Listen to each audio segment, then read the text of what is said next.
Hello, everybody. My name is Graham Elwood. You are watching and listening to the Political Vigilante. It is 7:34 p.m. Pacific time, 10:30 on the East Coast. I'm coming live. I was watching the Whole Force the Vote. I was watching it on Jimmy's channel, and really, really powerful. Really thank Nick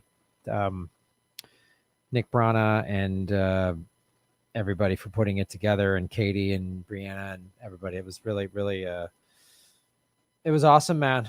So hello, everybody in the chat. What's up?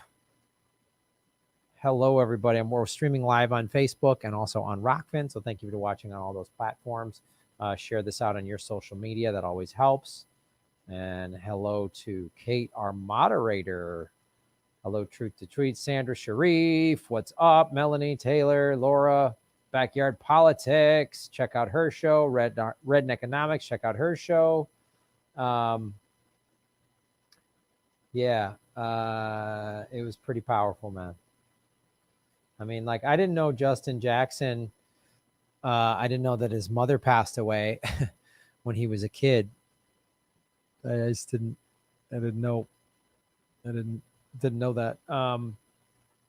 Yeah. So, we're going to bring Ron on the show in a little bit. Hello, Miss Callie, watching on the Rockfin. Hello.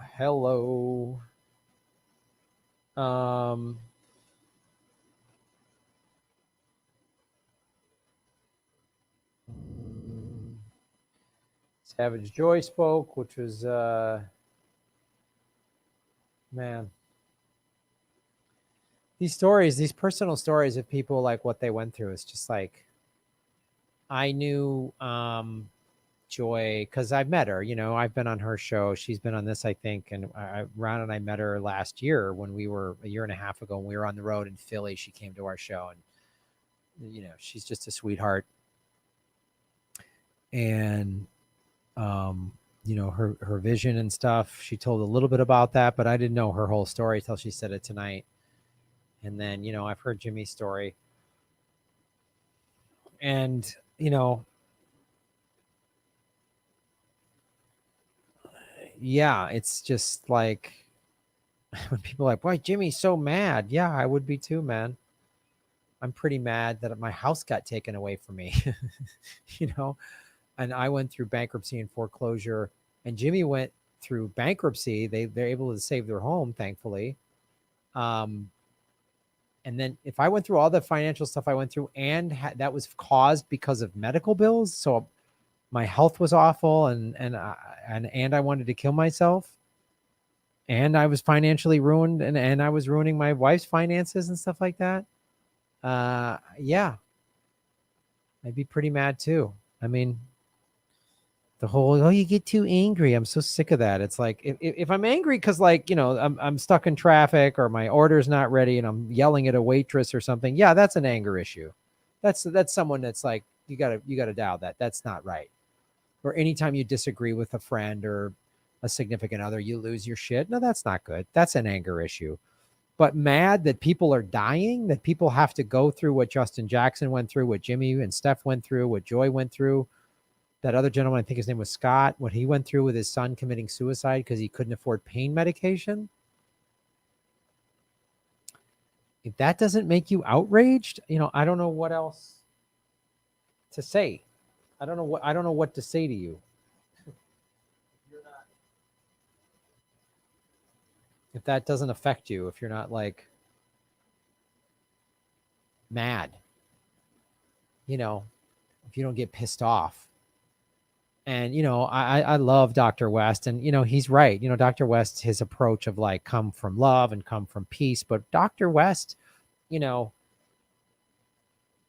he's pretty pissed off too. And he's older and he's seen all this shit. You know, he was a young activist in the 60s and 70s and saw all this stuff, you know, so he was inspired by some pretty impressive people. And I just like, oh, Jimmy's so angry. You're not angry that a for-profit healthcare system literally murders people? It's an act of violence. The healthcare system in this country commits violence on the American people. Oh, and I have him. So Graham, you get too angry. You shouldn't say that. Oh, meow, meow, meow. Like, well, this country, this system, this capitalism is a violent, brutal, cruel system. And you're worried that somebody gets mad? And just like, oh, Jimmy's got a fancy house. That's the bullshit argument. Oh, Bernie Sanders made $1 million in 2018 when he sold his book. Well, and they again, Katie Halper made such great points, and so did Brianna Joy of like, he's a hypocrite. No, he's not. Being successful at what you're doing is not hypocritical. If Jimmy, now that his show's doing well, he's like, I don't give a shit about Medicare for all. Me and Steph are fine. It's not my problem anymore. That would be hypocritical if Jimmy was doing that, but that's not what he's doing. He's fighting it. He's taking a ton of shit. He's getting a lot of amazing support, which is great. Like Dr. West is on his side, but Cenk isn't. Just shows you how weak Cenk is. The weak man, weak little man. And by the way, Cenk and Anna Kasparian have really nice houses in Los Angeles, just to let you know. They got really nice houses. They drive really fancy cars. I've seen them. They drive really nice houses. They got really nice houses. Yeah,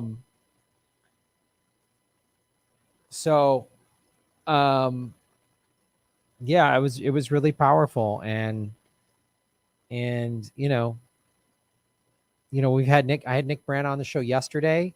If you missed that, the full interview was dropped. Plus I clipped out our conversation. So please check those out and, go to forcethevote.org. It's what we have to do. It's just what we have to do. Yeah. Captured opposition. TY. Well, TYT is asking for money. So they're literally on their last legs. Like they're going to be done soon. We're going to get a, hey, we had to close our doors. It was a great run. We're going to get one of those messages soon. Or we found a new sponsor. It's Shell Oil. Whoa. We're not sure. All of a sudden, Cenk and Anna are going to be like, well, I don't know about this climate change. But this segment's sponsored by Shell Oil. So, get ready for that. 205 likes. Hit the like button, ladies and gentlemen. We got 413 people watching. Thank you so much. Tweet this out on your social media. Yeah. So, Kate, shave your knuckles for justice. Kate is our moderator. What's up, Kate? Where's the politician who takes his shoe off and bangs it on the table like Khrushchev? That's a little too performative, Kate. And what was Khrushchev's step 2? Yeah, I like it. It was great hearing Brianna even talk about this, like when AOC put that really a condescending tweet of pay attention, real organizers aren't doing these things. It was like, Brianna was like, who are you to say, like, who are these organizers? And Katie Halper said organizers living on Organizer Street or whatever. Like, I forget which one of them was saying it because I was doing work and listening to the audio, but it was such a great point that they were both making of, you got to be in the organizers secret club to be allowed to organize according to AOC. It's so preposterous. 8 people are watching this on Facebook. 446 people are watching it on YouTube. That's what's up.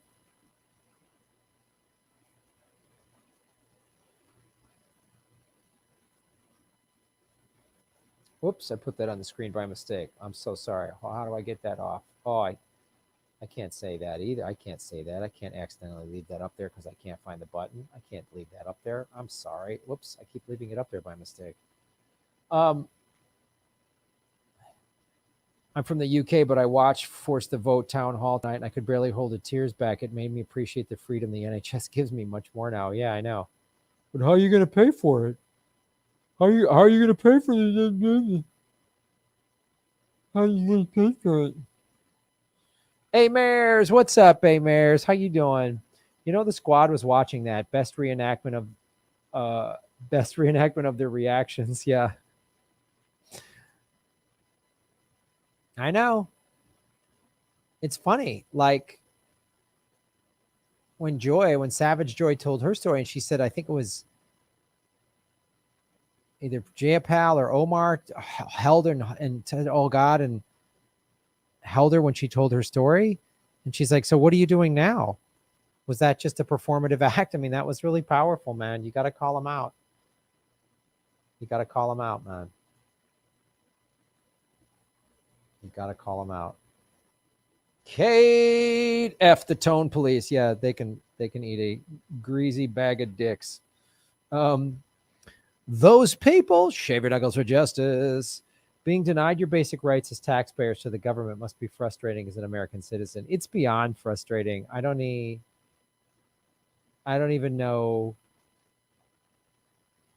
And then to have these, like, as Richard Medhurst calls them, the boutique left, these fake progressives, T. White, Nomiki Konst, whatever, just say all this bullshit like, oh, Jimmy's too angry or whatever. Like, and again, Katie Halper brought up a great point. Like, you don't like Jimmy, you think he's too angry, then you should get that. That shouldn't be a reason to support him. Then do what Susan Sarandon is doing. Susan Sarandon is going online saying, "Hey, AOC, we got your back on this. Go do this. You can do this." What a great approach. I give Susan Sarandon credit. I'm not saying one approach is better than the other. I don't care, whichever one works. But politicians should be a little afraid of us. They should be afraid of people like Jimmy and myself or whatever. Like, oh, these comedians are going to say mean things. Yeah, we're going to call your bullshit. Lenny Bruce said it. All good comedians have a built-in bullshit detector. That's what we do. So I do this show because I don't need Hollywood. You know, they're not going to hire me. Even if they did, great, but I don't care. I'm going to keep doing this show. I told Nick Brana yesterday, if the People's Party wanted me to run for Congress in the 33rd district, I believe, to going against Ted Lieu, I do it. I don't want to be a politician. I don't give a shit, but I would run for the right reasons. I would run because it needed to be done. So I don't care about that shit. I don't want to build this show up so that I get $20 million from some rich Hollywood guy. That's not. If some rich person said, "Graham, I'll give you $20 million to, we're going to really build out political vigilante," I said, "Great. Here's the contract. We're giving Graham $20 million. He can do what he wants and say what he wants." That's the contract. Now we'll put a first in, first out on the money. If I start making crazy profits because of your 20 million, you'll get your 20 million back, and then you'll get a percentage of the profits after that. There, one-page contract. You try to tell me what I can or cannot say, I'm going to go eat it. Eat it. Eat a bag of robot dicks. Suck, suck, suck that. Put my robot dick in your mouth. Rich person, suck it. I don't know. That's just how robots talk. The tone police.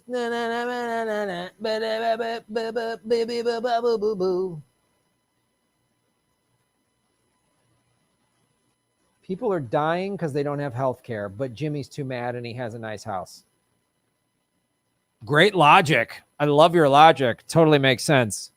Tony DeMeo super sticker. I tell you, you know what else is a super sticker? My vegan guns. Look at those super stickers.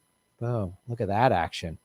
Look at that action. We should have a town hall just on these vegan guns. Arr, arr. Jan Otenetek. Sorry if I mispronounced that, but thank you so much for supporting the show. Boom, boom, boom, boom, boom, boom. So great ways to support the show, do what these folks are doing. If you're watching on YouTube, you hit the dollar icon button and you can donate money like that. And all the money goes to help support what we do here. And I will answer your question. If you're watching on Rockfin has a tip feature, which is similar to this.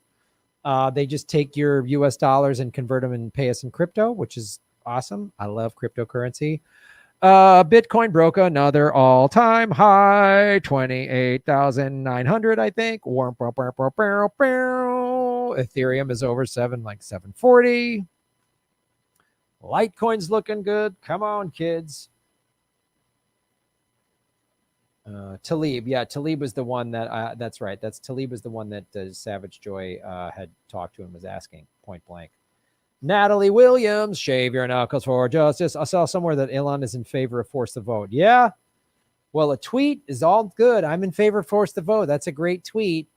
Or liking a tweet or retweeting a tweet or tweeting a tweet or two. Sunday is when they vote for Nancy Pelosi or not.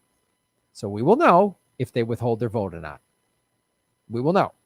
By Sunday night, we will know who they really are. We will know. We will know if AOC is more concerned about getting reelected and getting cushy assignments and donor money, or if she really is who she says she is. We'll know about Ilan, Tlaib, Presley, Jayapal. We'll know about all of them. Ro Khanna, Mark Pocan. We'll know about all of them. We'll know who they really are come Sunday night, if not sooner. We're going to know Sunday. And all the talk and all the tweets and all the meow, meow, meow, meow, we're all going to know. We're all going to know.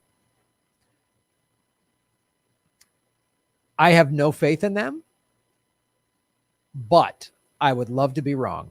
I would love to be wrong. I hope that today and the protests and stuff and all of the pressure, I called all these people today. When I was watching Jimmy did a pre-show, he was live before the Force the Vote town hall, and he put the phone numbers up, and I called some of these people again, and I called my Ted Lieu, who's my congressman, and he's not part of the Progressive Caucus. But I called and left a message for him, told him to do it. So I'll and like I told Nick Brown, I'd run against Ted Lieu. I'd beat him. See, California has a top 2 system. It has open primaries. So if I ran against him in the primary, it'd be Ted, a Republican, and me, right? And it's a very blue district. My district is very, very blue. So all I got to do is beat the Republican to make it to the top 2, to make it to the general. I'd make it to the general. I don't know. I don't want to be a politician, but the People's Party wants me to do it. That literally means the people, if the people want me to run, I will run. And I will run in a way that no one in politics has ever seen before. Imagine Bernie Sanders and Jesse Ventura, minus the Navy SEAL thing. Imagine that. Imagine like feisty Bernie of the 16 campaign, only really sarcastic. I will not waver. I will not yield at all. Who knows? Probably just talk now, but I said it live on the show. Nick laughed. If you watched the list, Nick kind of laughed yesterday. He goes, "Wait a minute, is this an announcement?" Anthony, your stream helped me get through this year. Happy New Year. Thank you, Anthony.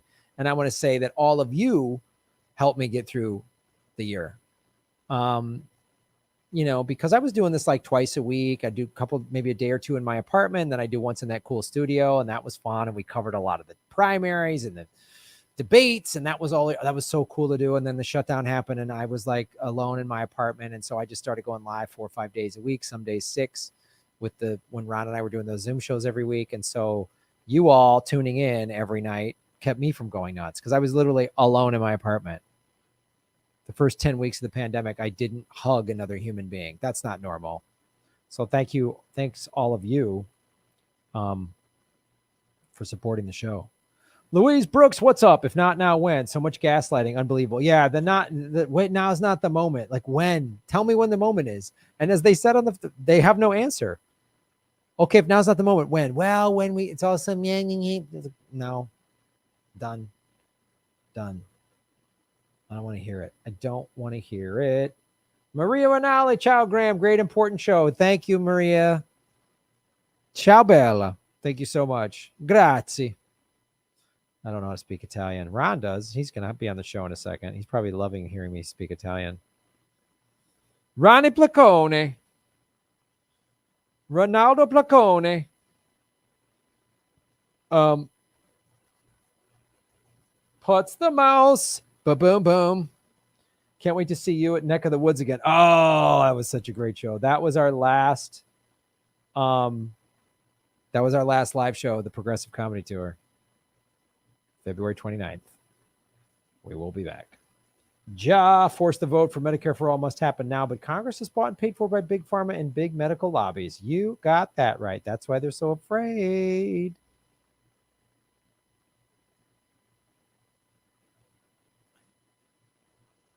Patrick Rocco, what's up, Patrick? Shave your knuckles for justice. If they don't force the vote, could we just take it to the streets? General strike. I'm down with the general strike, brother. I'm so down with the general strike. So down with the general strike. Surf, Graham, surf.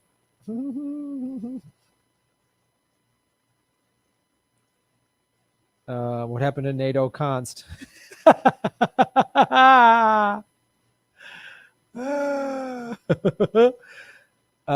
like Sharif Schnuggs is going to be at some of the protests this weekend in DC, and Convo Couch is going to be there. I'm trying on Monday.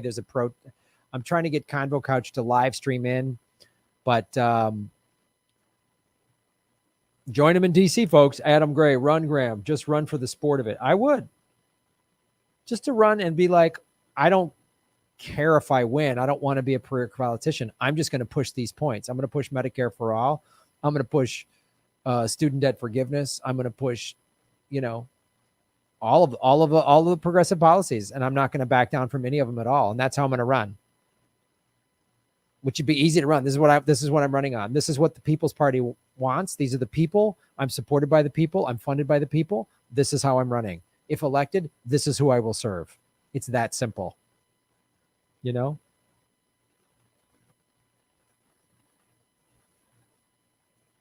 Tyler Russell, boom, shave your knuckles for justice. All right, let's bring Ron Placone on, ladies and gentlemen.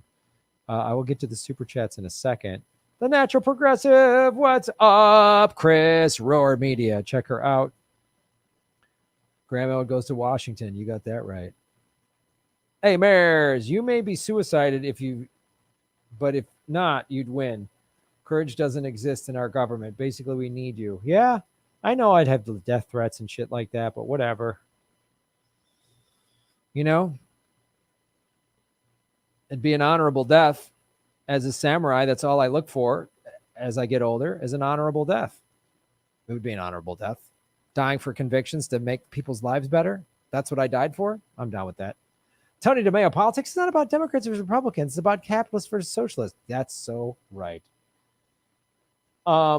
Folks, there are 579 people watching, 419 likes. Let's get the likes up to 500, citizens of Gotham. I know you can do it. And hello, everybody on the Rock Fan. Miss Callie, Paul, Tom, Ryan. Boom, boom, boom, boom, boom, boom, boom, boom, boom, boom. Ladies and gentlemen, from Get Your News Out with Ron, it's my good friend Ron Placone coming into the political vigilante sound stages somewhere beneath Wayne Manor on the outskirts of Gotham City. Ron Placone, how are you, sir? How's it going, Graham? Good to see you, man. Happy holidays and for everything for you and whatever holidayness you're celebrating. You too, buddy. I'm just celebrating being alive. That's Yeah. E ti parlo italiano bene. Is that what that means? No, I said you spoke Italian well. Oh. Grazie, Ronnie Placone. There you go. You nailed it. See? I'm fluent in like 500 languages. I know how to say hello in like 5 different languages. And thank you. That's all you got to learn. That's all I've learned in Russia was like, Dos vidanya, Spatsiba bolshoi. That got me through everything. That's all you need, man. And then you just put a ski. In Russia, the trick is just put a ski on the end of anything. Like I went into this like little like coffee shop and they had a bunch of like sandwiches and stuff in a cooler and everything's in Russian. So I didn't know what it said. So I just called the woman over and I just pointed and went, vegetariansky? And she went, oh. And she said, this is how I got a vegetarian sandwich. Because I don't know what, and it really, you say vegansky or vegetariansky. That's how you say vegan and vegetarian. Yeah. Well, in Italian, it's just vegetariani.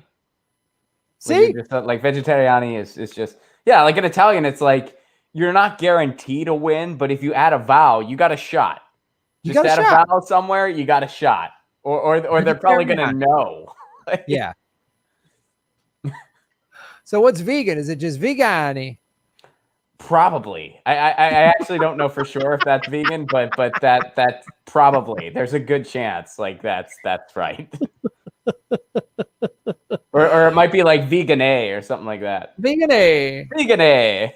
Vegan A. Maria Rinaldi, you're in the chat. Tell us how we say vegan. Yeah, I don't know how to say vegan. I feel like I could walk through. I feel like I could get through Italy now, no problem. Like none. I just get through. Just vegetarian. Ciao, vegetariani. Ciao, grazie. You're good.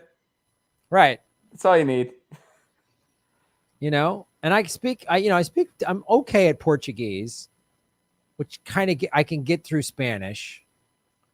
Like when I was in Costa Rica, I was able to get by sort of mixing my Portuguese and Spanish together and kind of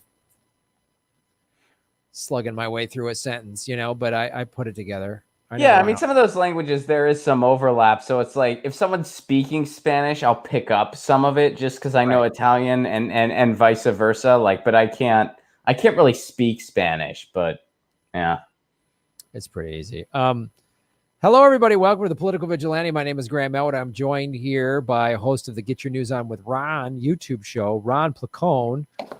Ron was just watching a lot of the Force the Vote town hall, a lot of really powerful stories. They opened up with Savage Joy's story, which was, I didn't know that. You know, we know her. We both have been on her show. She's been on our shows, and we met her in person when we were performing in Philadelphia. Or the more reason why I miss doing the touring so much. You get to meet people like that.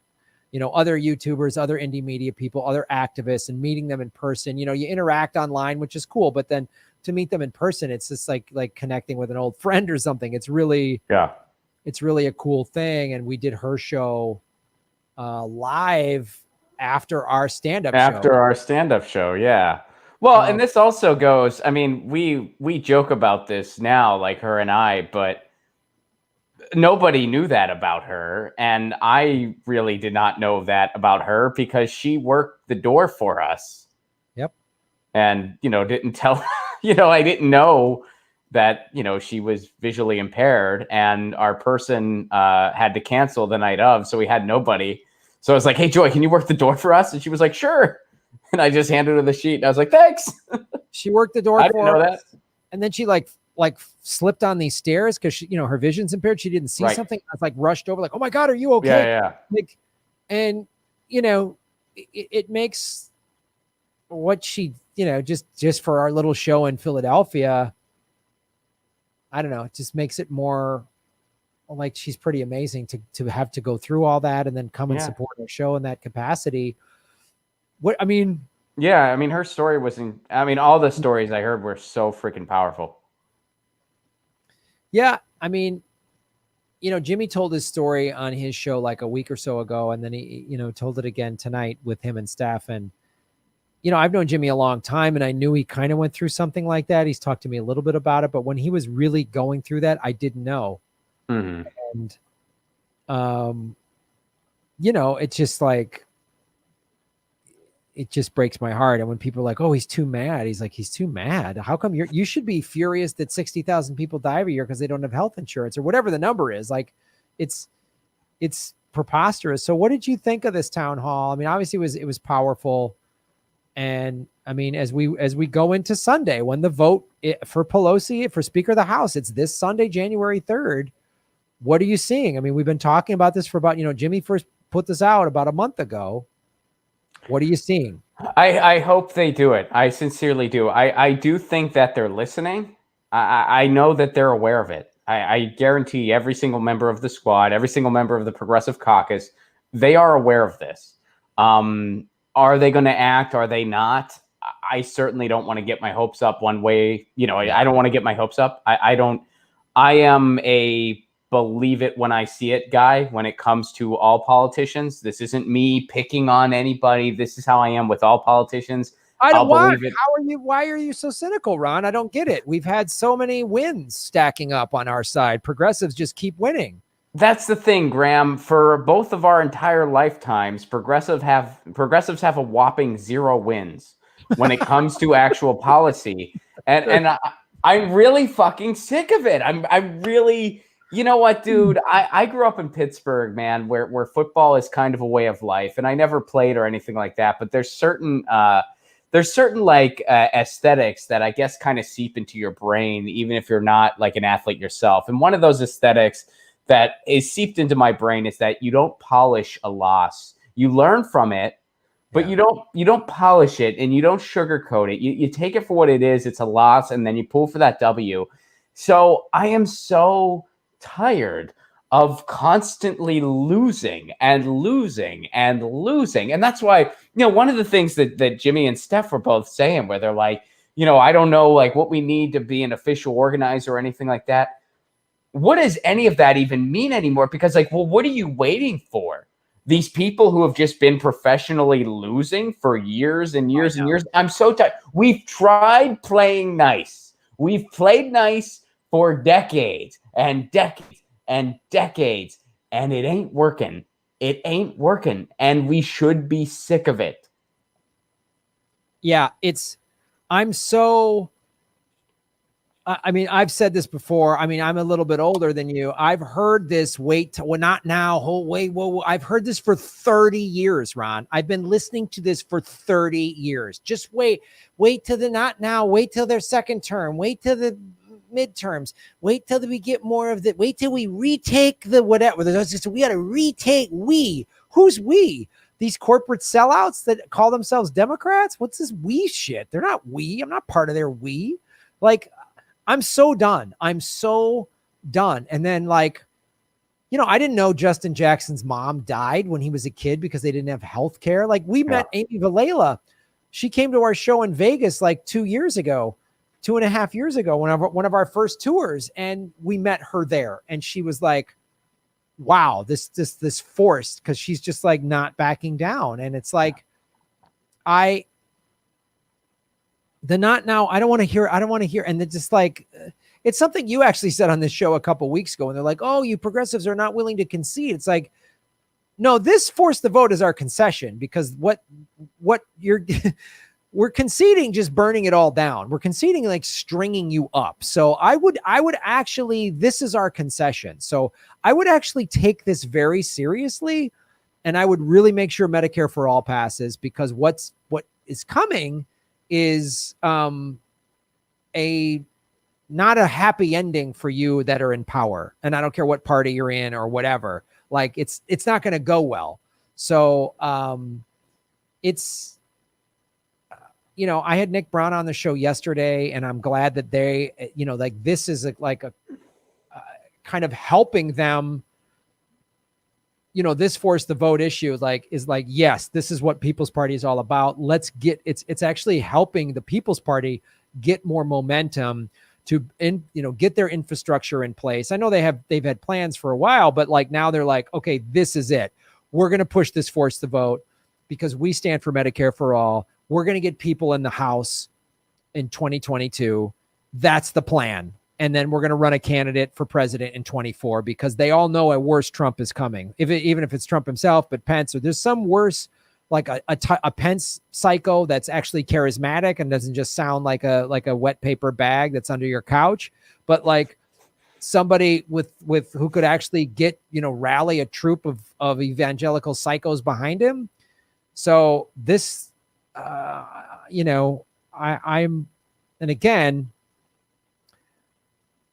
I have more faith in this because it's not within the Democratic Party, and if this is what helps like light the match that gets the fire for the People's Party and gets everybody going, we're done with the Democrats. What's this People's Party? We're in. They're running people in 22. We're in. Let's do this. Because look, man, the primaries, which is like, and in a state like California, that's a top 2 state. Like I said to Nick Brown, I go, look, man, I don't give a damn. I don't want to be a politician, but if the People's Party backs me, I'll run against Ted Lieu, who's my congressman and in California. And he said, well, Graham, it's a top 2 system. We had a phone call last night after he was on the show. He goes, it's top 2, man. So all you got to do is beat the Republican in the primary and you're in the general. Yeah. And that's April of 2022. So we're talking about less than 18 months away.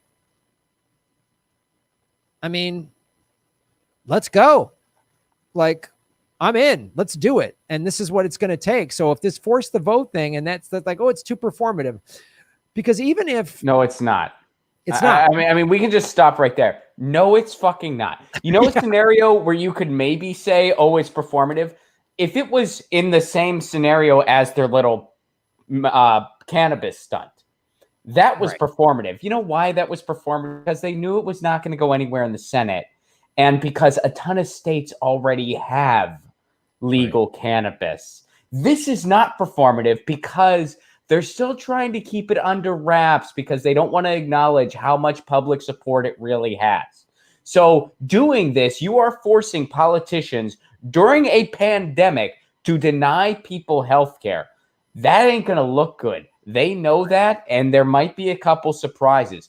But even if there isn't, I guarantee something that's going to happen next, a huge match is going to be lit, and a state's going to fucking get it.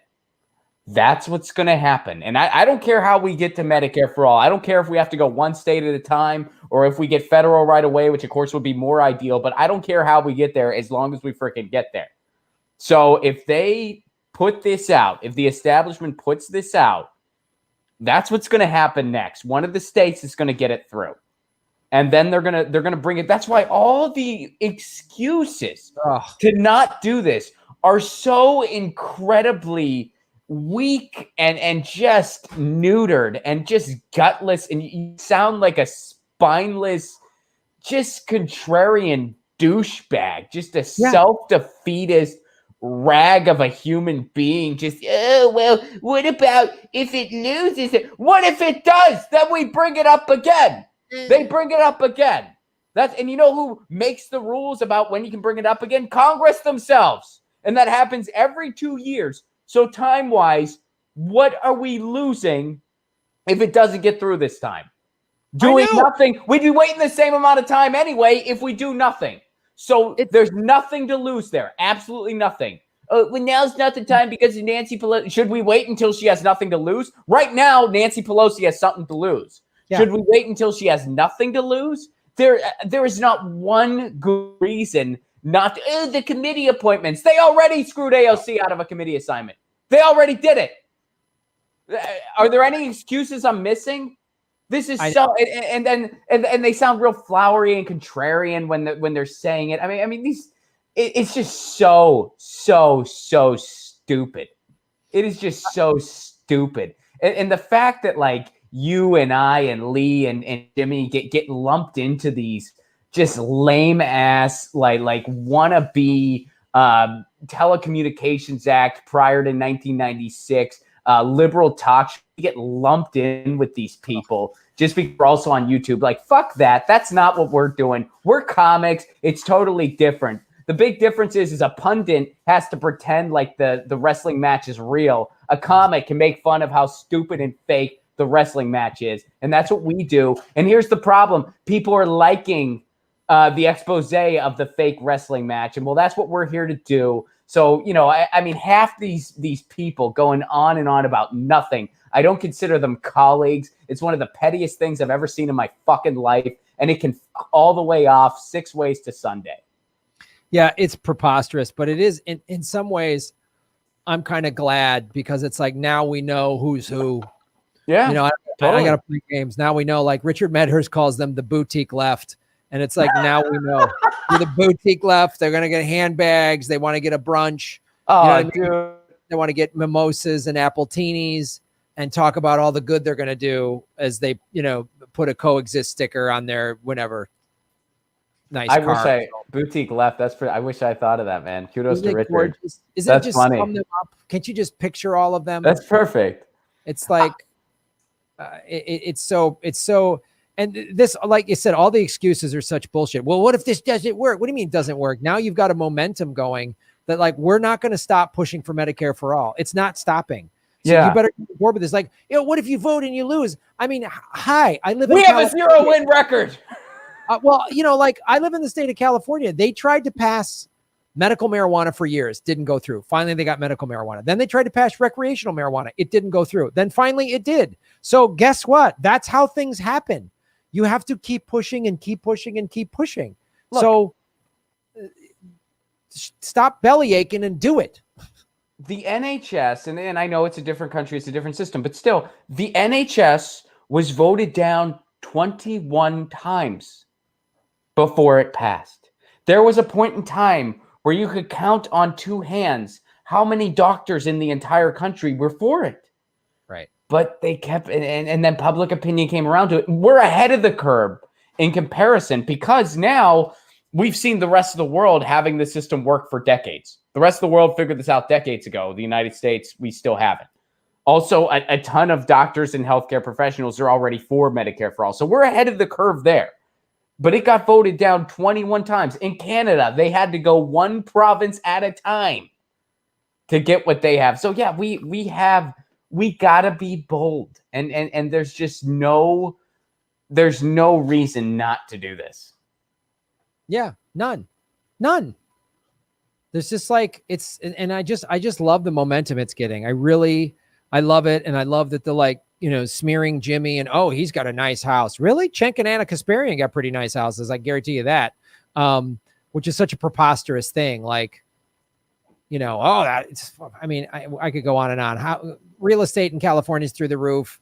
I mean, Steph and Jimmy bought a house early on in the 90s when it was, they probably paid, whatever, 200 grand for it. And now it's worth $1 million. Like I know all these people who bought homes in the 90s for 250, 200 grand. And now other homes are all worth 900, $1 million, $1 million, $1 million, $2. Like it's crazy. And they're not even that big of a home. So this like 1.9 million, it's not that big. It's not that nice. That's California.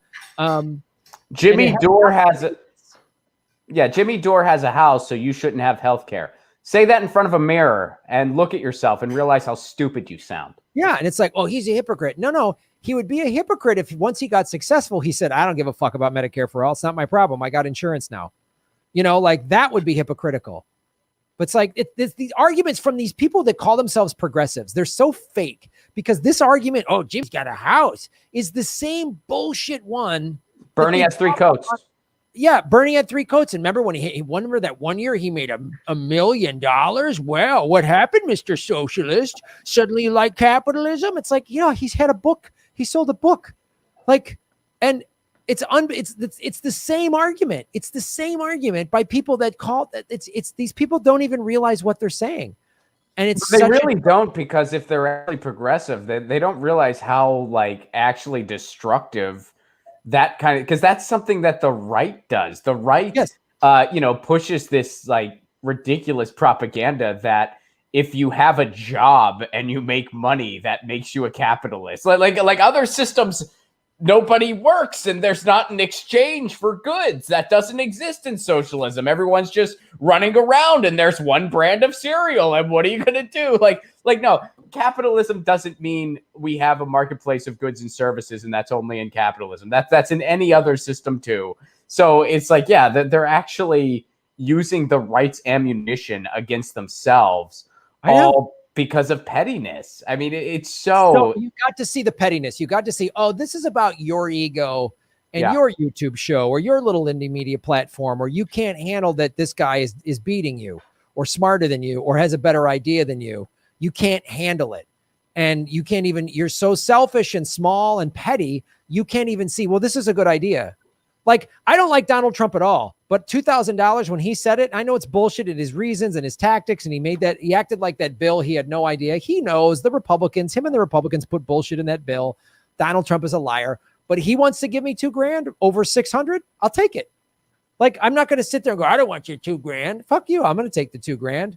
Did you read about all the potential for that $600 though from CNBC? I mean, they told you all the things you can do with it. I know. You can save most of it for retirement, and then you can cover your rent, and then you can put on a down payment on like a boat or something like that.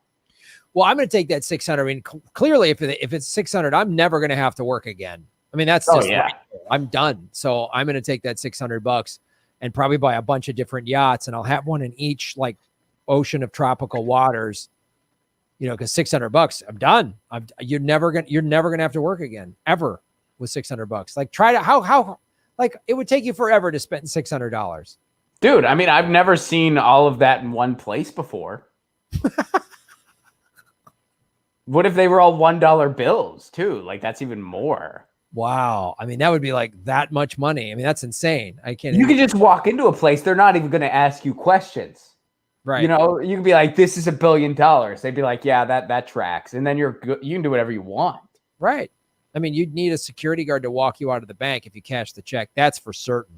Mm-mm. Yeah. And if he sees you with those bills, the security guard will work for free.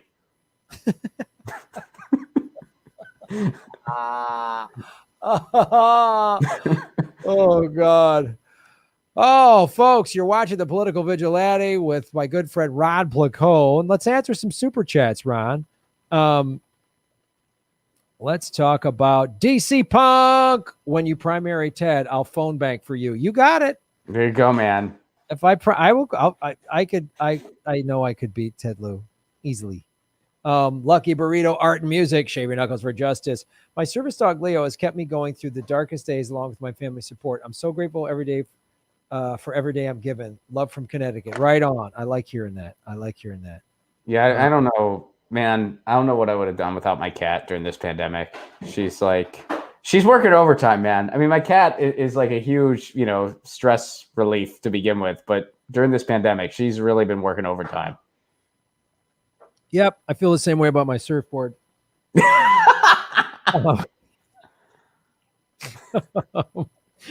Charles Lundquist, super sticker. Thank you, Charles, for supporting the show. Very much appreciate it. Kinky 2, what's up, Kinky? Are you shaving your knuckles for justice? God, I hope so. Happy New Year, Graham. We're so privileged to have you fighting for us. Thank you, brother. Thank you. And look, I can't do this show without viewer support. So the fact that we've got 816 people watching right now, which is awesome. And, the show keeps growing, even with YouTube throttling us. We've got 645 people watching. Let's get that over 700. And then we got people watching on Rockfin, which is fantastic. I love. It's great. It's great. If you guys didn't watch the show and didn't care and didn't support it, I couldn't do it. So really, I'm here because of all of you. So thank you all so much. Absolutely run against Ted. He's as exciting as a rock and a waste of space. Yeah. It's one of those like gerrymandered blue districts, my district. They know the Democrats are going to win no matter what. So the Republicans run a paper tiger against him and he just wins. And that's his last campaign was Trump's bad. He offered nothing, did nothing. He's one of those politicians where you're just like, oh yeah, that guy's still around. Yeah. You're just like, oh yeah, that guy's still okay. Like he's one of those politicians. Well, that's how they do. That's why both parties agree to these gerrymandered districts, because it's like, okay, we'll give you your party that district and our party will get this district. And then so he can just stay in Congress for years. Yeah. Because the Republicans, and in the red districts, the Democrats run a paper tiger. And then there's some do nothing Republican does the same thing. Oh, the Democrats are going to take your guns and make the Bible illegal or whatever bullshit they run on. And then that's how they get everyone to vote against their own interests. It's unbelievable, man. It's just pretty funny because like most of the Democrats in California, they're either just like total blank suits like that, or we know them for horribleness. Like it's just like, oh no, me, I'm Adam Schiff. You remember my name? I'm the CIA guy. Like, oh yeah. We remember you. Oh, I'm Anthony Rendon. I'm the guy that killed single payer and broadband in the state. Gotcha. Like, yeah, we remember. But I'm Dianne Feinstein. I am a prehistoric conservative neocon dinosaur here to ruin everything. Yep. And children, don't come to my office asking for a Green New Deal. I'm going to size you up for stew. I'm going to dash little girls' hopes. That's what I'm going to do. Annalise Garcia, Shaving Knuckles for Justice. Annalise show tomorrow at 4 p.m. Pacific with Steph and Nick Brana. Right on. Check it out, everybody. JX, Shave Your Knuckles for Justice. I'm concerned House progressives will deploy the rotating villain strategy, conspiring with each other to ensure enough votes for Pelosi while allowing progressives under most pressure to oppose her. Yeah, they could do that. Don't trust them. Be careful.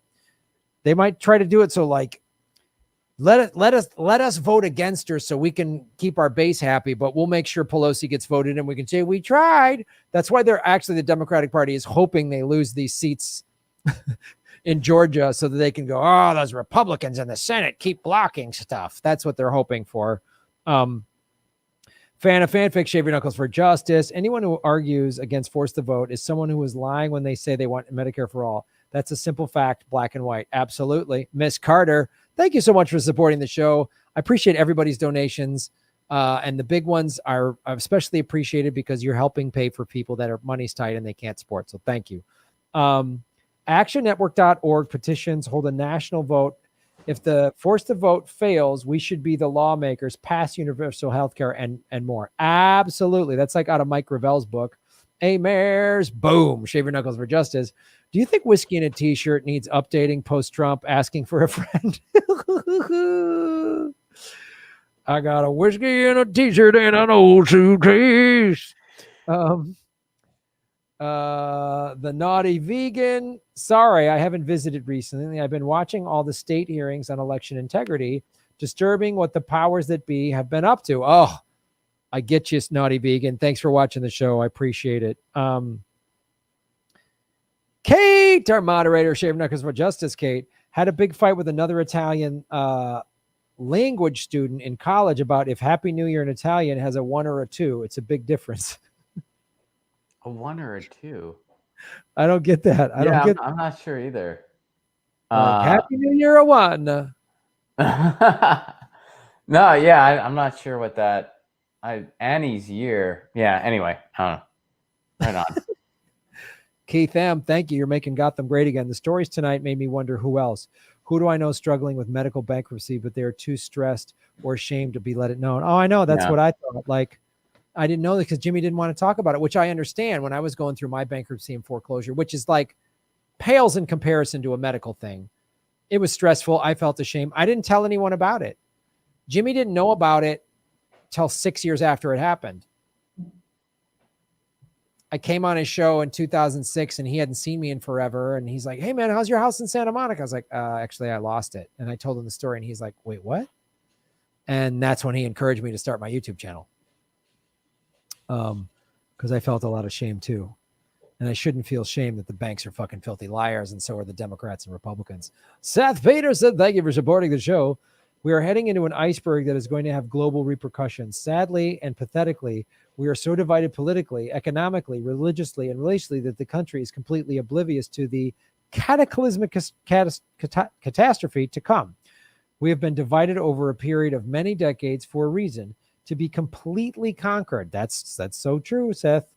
The fact that we keep seeing each other as the enemy tells me we are utterly screwed. Yeah, it's hard to watch, man. When you're watching, like, why are you fighting? We all should be in this together. And you're doing when I saw some of these other YouTubers attack Jimmy, I was like, you're doing the ruling class's bidding. This is what the ruling class wants.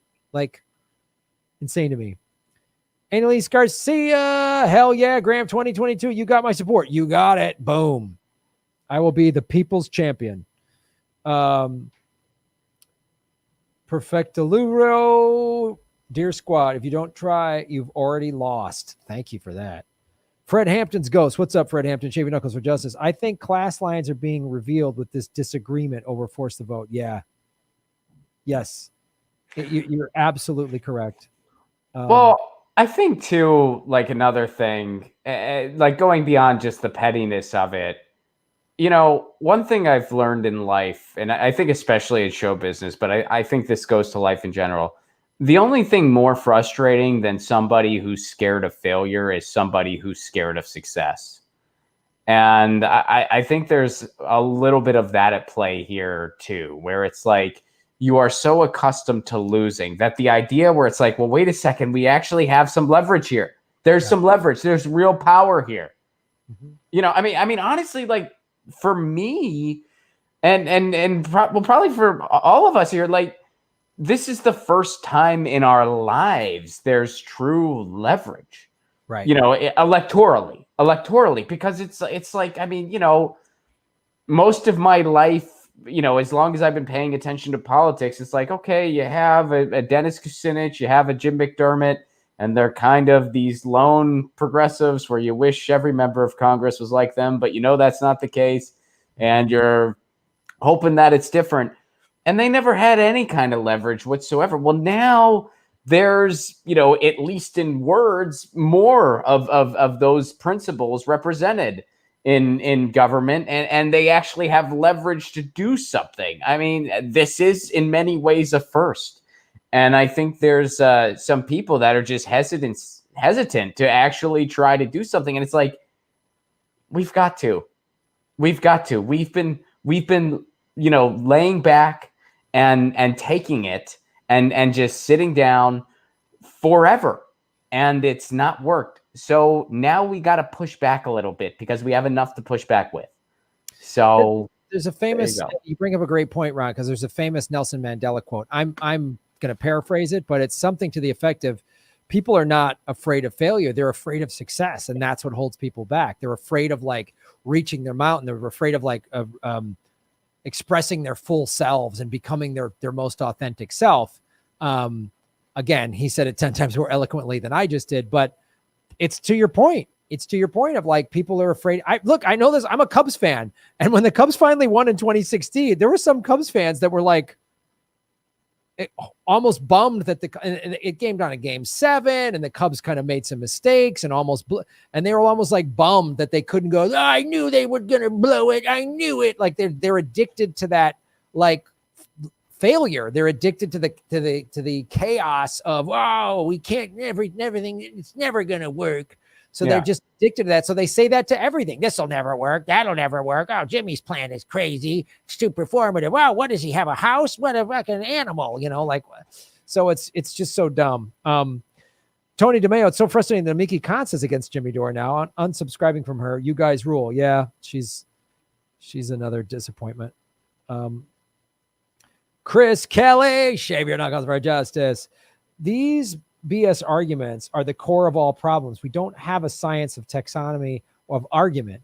Most arguments are distraction, redirection. Yeah, that's absolutely correct. And so they're either actually paid to be disruptive, or they're just unwillingly helping the ruling class by making these ridiculous arguments and causing these dumb divisions that waste everybody's time. Emblem Fate, shave it. Serious smear is dangerous. Why push pro-war smears? Interesting. Good point. Boom, boom, boom, boom, boom, boom, boom, boom, boom, boom, boom. Hit the like button, ladies and gentlemen. And if you're new to the show, please hit the subscribe button.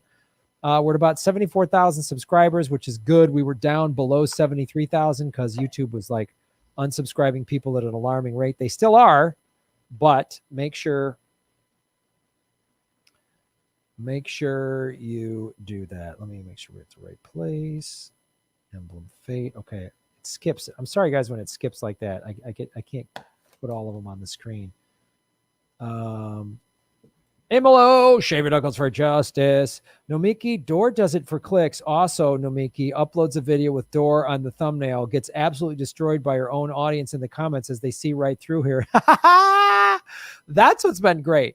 Is the audience is just like coming down so hard. I love it. Like, I love what happened. I heard some of you in the chat said that TYT put up these videos and everyone in the comments got destroyed, and then they pulled down the videos and all this stuff like that. So it's they held a vote. I mean, right. They held a vote amongst their audience, and it was like 85% said, yeah, force the vote. Yes. Oh. And they were hoping to go, it's just Jimmy and his handful of wingnuts all angry. It's like, no, you guys are wrong. You're wrong. You've been wrong when you backed Hillary Clinton. Like that was like the beginning of the end for TYT, and that's like not surprising that now they're sending out emails going, please support us, give us money. It's like, Ron, if I gave you $20 million, would you be begging for money 2 years later? No, I mean, that's almost as good as if you gave me $600. I'd be set forever. 20 million is the $600 of business deals. That's like the $600 of 2016, man. I mean, that's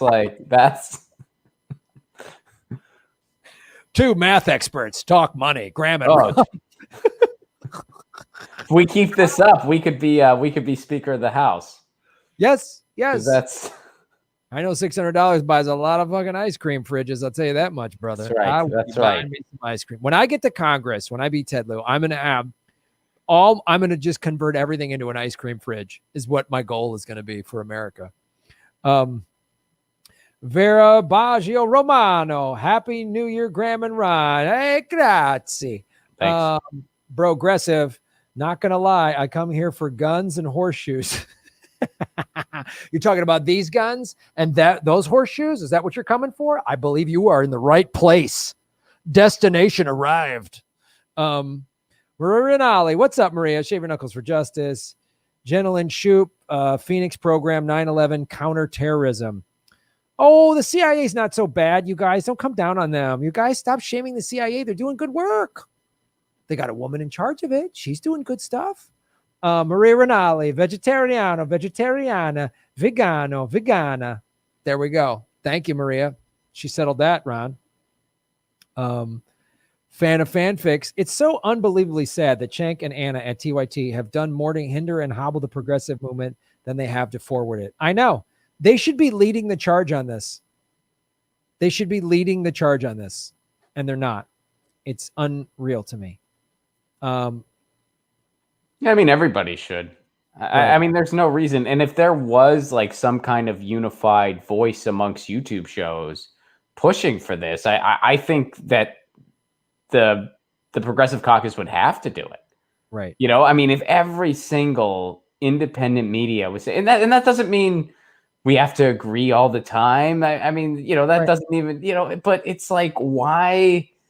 There's just no reason not to do this. Why can't everybody just say yes? So, yeah. It would have been so much more powerful. I mean, it still could happen, but if TYT jumped on and these other people that attacked Jimmy jumped on, yeah, and got behind this, it would be amazing. Yeah, because I mean, you just have such a huge portion of the population at that point, because it's like this is an entire faction of media who, and by the way, like, yeah, the Nancy Pelosi's of the world don't need to pay attention to it. The Mitch McConnells of the world don't need to pay attention to it. But the Rashida Tlaibs, the AOCs, the Ro Khannas, they do, and they know that. They do realize that. They know that these grassroots lefties helped get us elected. And, you know, they're not just going to like, they're not just going to accept nothing, you know, and people who say, oh, well, you know, the squad's not the problem and blah, blah, blah. That's not the point. The point isn't that they're, quote, not the problem. The point is we elected them to be part of the solution.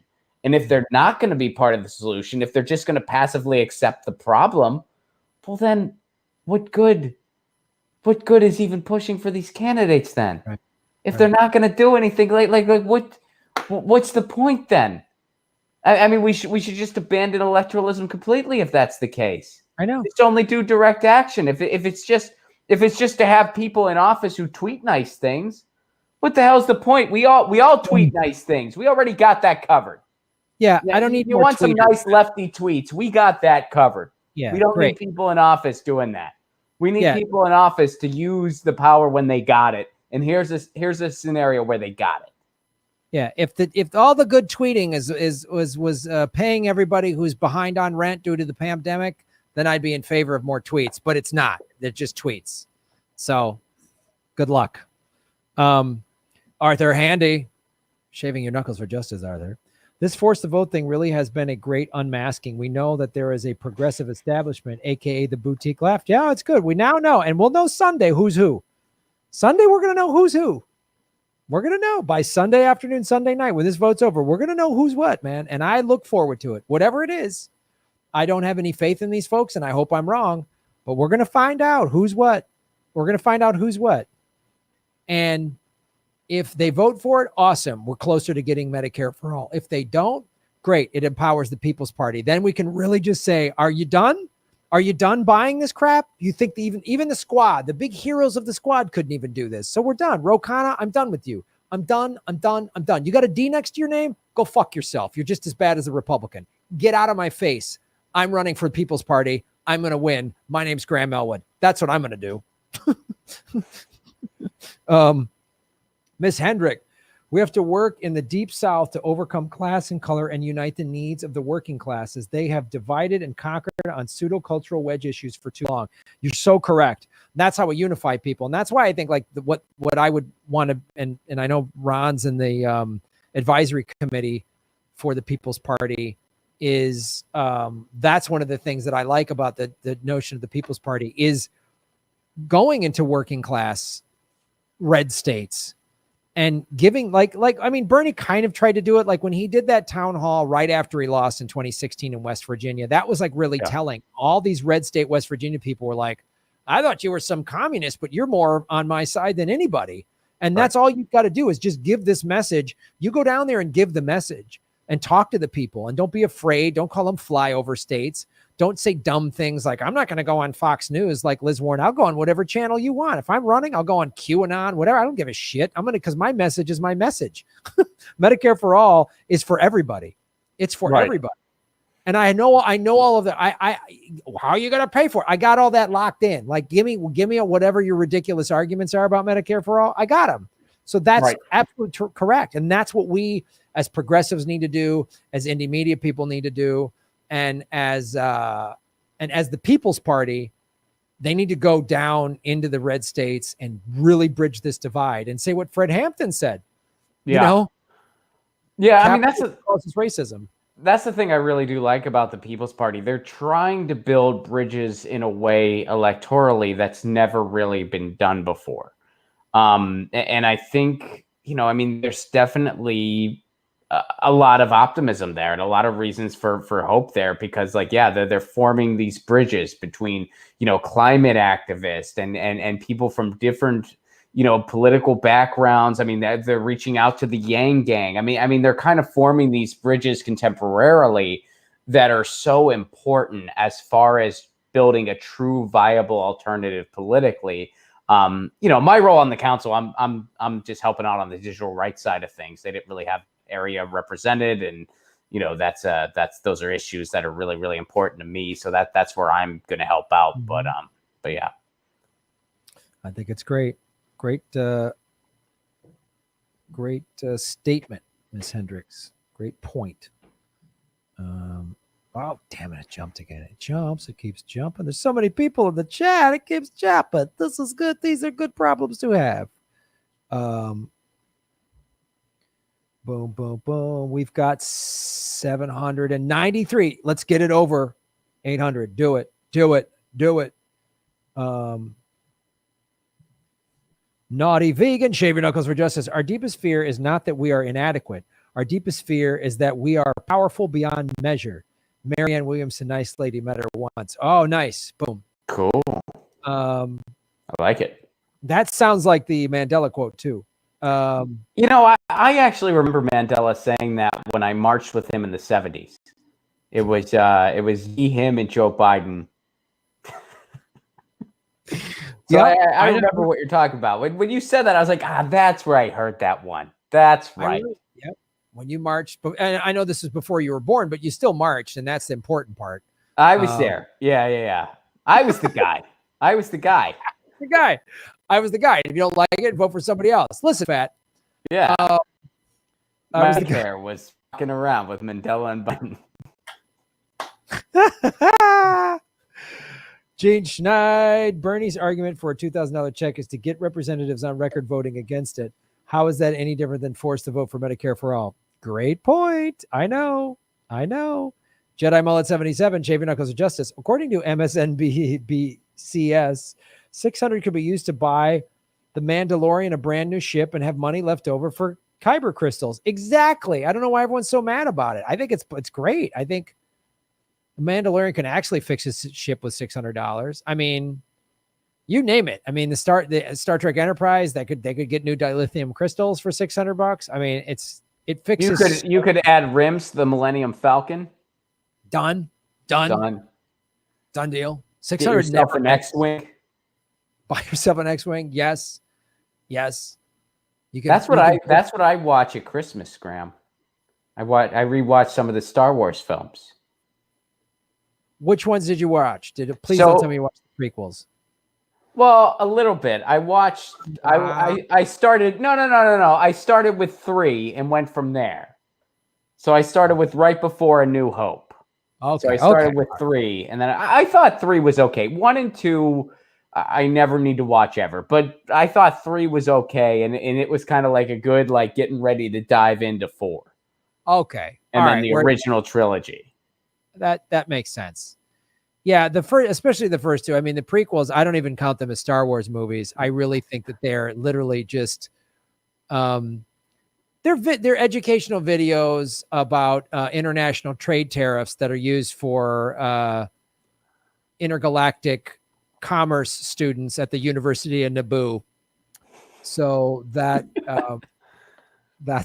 what I feel about the prequels. The best thing that happened with those prequels was when Try and Sell Comic Dog went to the premieres. That was the best thing that happened with those prequels, was when he was seeing people in line at the premieres. But 3 I thought okay. I thought 3 was kind of an okay movie, and it kind of, because it's like the opening act for the original trilogy. That's how I treat it. Yeah, it's good. And it is interesting because it does like finally show Anakin turning into Darth Vader, which is yeah. I mean, I thought it was a cool movie. I mean, you know, it's one of those things. They were trying to squeeze a lot of story into a 2.5-hour movie, like you're going to do in a situation like that. So, but yeah, I thought 3 did the job well, especially compared to the first 2. And then also, like in recent years, there'd be a new Star Wars that would come out right around Christmas. So typically, you know, Christmas Day, I know at least, I think 2 years we would go to the movie theater and catch the new Star Wars flick. So it became a thing. Well, good for you, Ron. I'm glad you did that. Well, you know, it's movies. I watch them sometimes. Movies, I watch them sometimes. That should be the quote on like some movie poster. Movies, I watch them sometimes. Ron Placone. You should watch this. It's a movie. That means it's longer than a TV show. Check it out. It's longer than a TV show. Any filmmaker, it would bring a tear to their eye. They would be so happy that they got that endorsement. It's longer than a TV show. Like, you nailed it. That would be like how, like, if someone came here from outer space, they'd be like, "What's a movie?" And I'd be like, "Graham's answer is going to be too complicated, so let me take this. It's longer than a TV show, and you know, but you do it in one sitting, unless it's bad."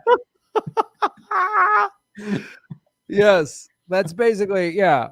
I'm a co-author of a movie book, and that's basically what we said. This movie's longer than a TV show. I read the book, and that was what I got. That's what you got out of that 200-something. Yeah, I was like, oh yeah, these are all the stuff they're mentioning. That couldn't fit in a pilot. They're all longer than a TV show. All longer than a TV show. I guess this book's okay. Saldivar, Graham's Manscaped ad, shave your balls for justice. Absolutely. We're going to do that post haste. Peaceful Warrior, Nina Turner needs backup. If you run with the intent to win. Bernie effed up in 26 because he didn't take his campaign seriously early on. No, man. It's a good point. My goal is to win, but it's winning on the platforms of the People's Party that I believe in, Medicare for all. I play to win. I'm coming in hot, and I'm going to get smart people around me, but I play to win. I'm not going to be naive, but I play to win. I'm highly competitive in that regard. And I would just come. The argument that Bernie is a hypocrite for being rich and supporting Medicare for all is a form of distraction. He can be a hypocrite, and Medicare for all is still a good idea. He can be against it, and it's still a good idea. Irrelevant. Excellent point, Chris Kelly, who is shaving your knuckles for justice. Kate, has any rep signed on to force the vote? I don't know if anyone is like committed, like full on committed to that. Ron, have you heard anyone committed? I've seen little tweets and stuff that are like, yeah, this could work or something, but I haven't seen anybody say, I'm not voting for Nick, because I don't think they want to. If they are going to, force the vote, they are going to hold their vote. I don't think they want to advertise it before Sunday. Yeah, they're not going to advertise it, but there was that clip on CNN where it was Cori Bush and I believe Jamal Bowman, who would not commit to vote for Nancy. Like they asked, "Are you going to vote for Nancy Pelosi?" And they would not commit to you're going to. And then they said, "We're working with our constituents. We're working with our, And then they brought up some demands, and Medicare for all was among them. So, but I don't think you're going to see anyone like formally sign on, say yes, we're doing this. But hopefully they do it. Kinky too. Yesterday, lobbyists inside the USDA kept dietary guidelines the same, causing our modern illness, obesity, COVID against their own scientific panel. Yeah, you can't trust any of these things. You can't. You just can't. It's insane. So, Jonas Levinson, shaving knuckles for justice. Dang, Ron missed such a great link. When you translate it, it'll only get better. All right, check out that link. Cool. Boom, boom, boom, boom, boom, boom, boom. Oops, jumped again. It's jumping around. It's jumping around, Ron. Fan of fanfic, shaving knuckles for justice. Graham, I don't consider the prequels to the Star Wars. It's me. It's treason then.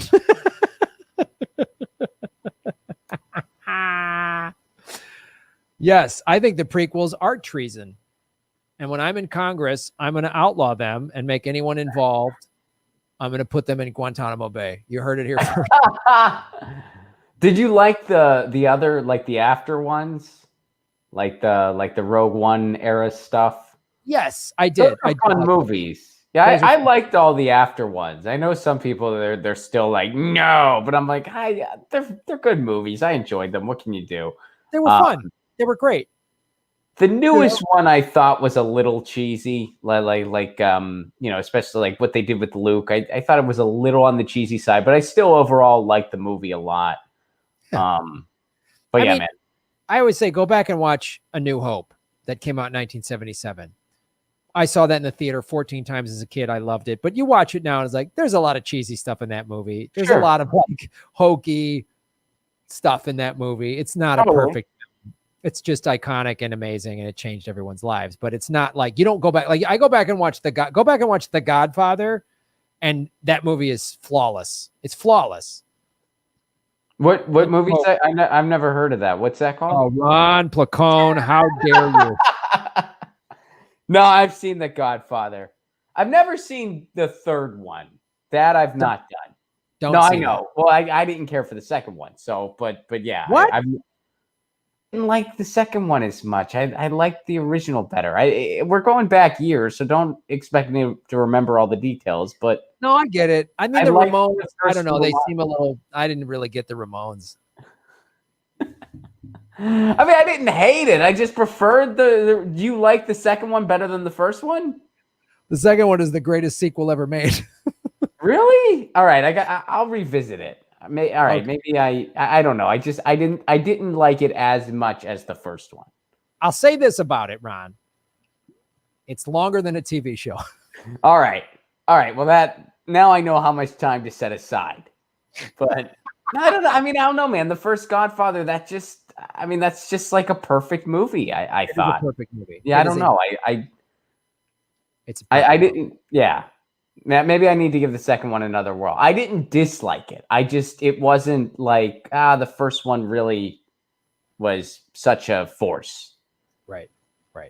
That was with me. JNet, Jamie Knuckles, first-time listener, forced to vote. Keep it up. Thank you. Make sure you hit the subscribe button. If you're new to the show, please hit the subscribe button. Michael J., thank you both so much for your voices. And thank you, Michael, for supporting what we do. Really appreciate it. 836 likes. I love it. You all are fantastic, man. This is a banging show. Brownie Bastille. Shaving Knuckles for Justice. Ron, it's over, Anakin. I have the high ground. Is a tactically stupid and artistically tone-deaf line that has practically become a goofy meme. Now we're getting into a Star Wars debate. Well, that was a weird line. I mean, I agree that was kind of a like who would say that in the course of battle. However, I don't know, man. Like he's ever the teacher, Obi-Wan, or Ben as he became later. But he was also right. Like, he knew like there was no move Anakin could make that wasn't gonna not work out for him. And so yeah, I'm with you. It wasn't the world's greatest line, but I still feel like the overall scene, it worked because he didn't want to hurt him. He didn't want it to end like how he knew it could have if Anakin did anything else. So he basically warned him. And then, you know what happened. Anyway. It doesn't go Goes well. episode 3. It didn't work out for Anakin. Didn't work out well for him at all. Louise Brooks, random next movie to watch. Promising Young Woman. Incredible. Oh, okay. I don't know much about that film. I love we're having movie talk. Brownie Bastille. I made a playlist for Graham. I call it the Mad Indie Media Liberation Front. I'm mad as hell and I'm not going to take it anymore. Ron, what movie? Network. What? Yeah, awesome. Dude, I've seen Network. Come on. I'm not that bad. I'm so proud of you, Ron. Thanks. I didn't know. That was wow. Dude, that'd be like if we were listening to music and I was like, who is this, Graham? And you were like the Beatles. And I'd be like, wow, way to go. Good job. I'm so proud of you. I would say that about Godfather. Network, actually, I've found a lot of people, that movie did slip through the cracks for a lot of people. Now, I realize why you probably would see it no matter what, because you're a political guy, and that's probably why it came across your radar, right? That's true. That is true. There you go. Because there's a lot of people who are like, I don't know what Network is. And I'm like, what? Like Rollerball. Have you seen Rollerball, the original one with James Caan? No. I have not seen that. Okay, I'm going to answer more super chats. This is really good. I just can't handle this. Here, I'm writing it down. There's all kinds of other Rollerball. Watch the original Rollerball. Oh, my God. Amazing. Brownie Bastille. All my irritation about Force the Vote expressed in music. Oh, that's this playlist. Right on. Awesome. Thank you. Andres Torres. Rewatched Amores Perros. Talk about Flawless. Oh, I don't know that film. Nice. All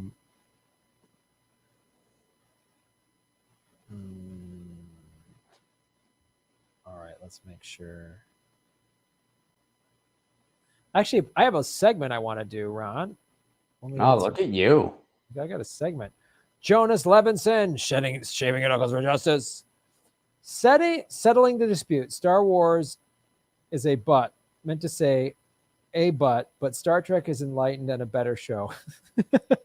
They're different. They're different.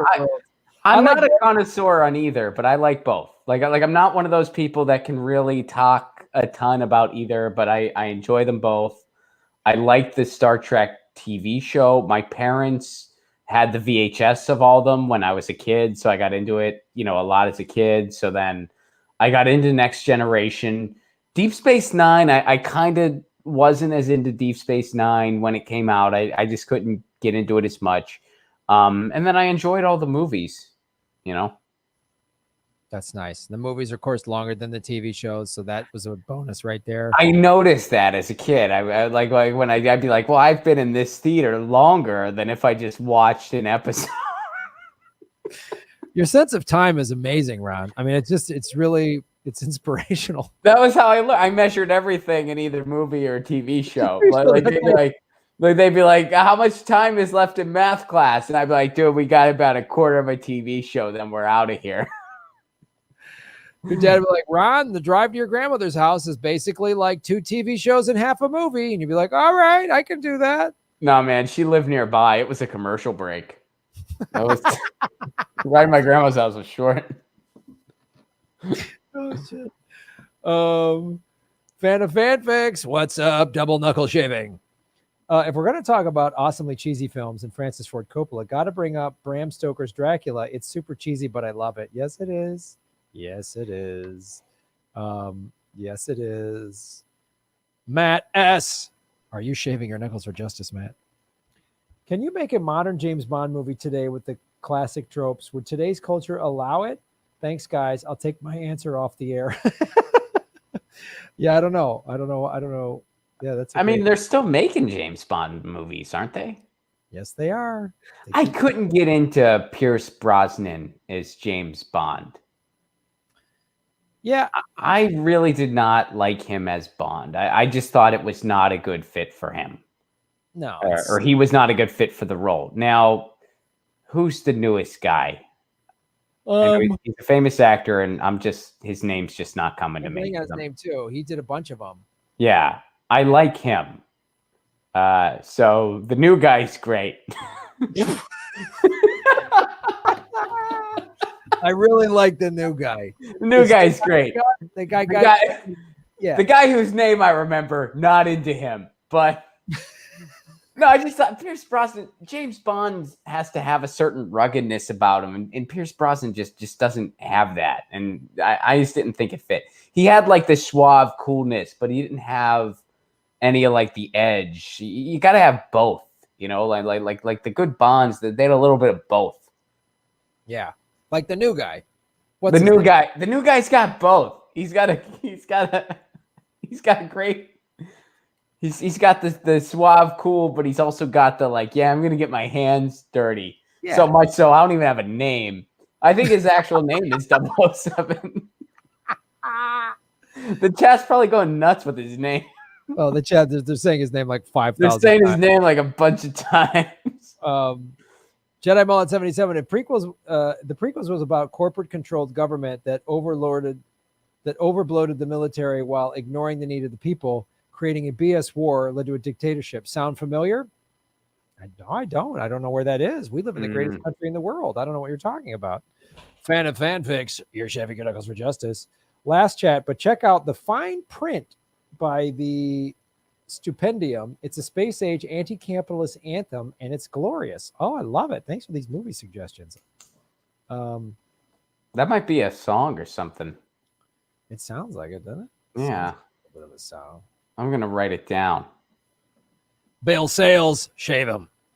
Not a vegan. Song for today, Islands in the Stream, Kirk and Scotty duets, Graham and Ron. All right, I got to do this. Let's do this segment. Come on, let's do a segment, Ron. All right. I'm going to do this. We're going to go here first, and then I'll bring you on, Ron.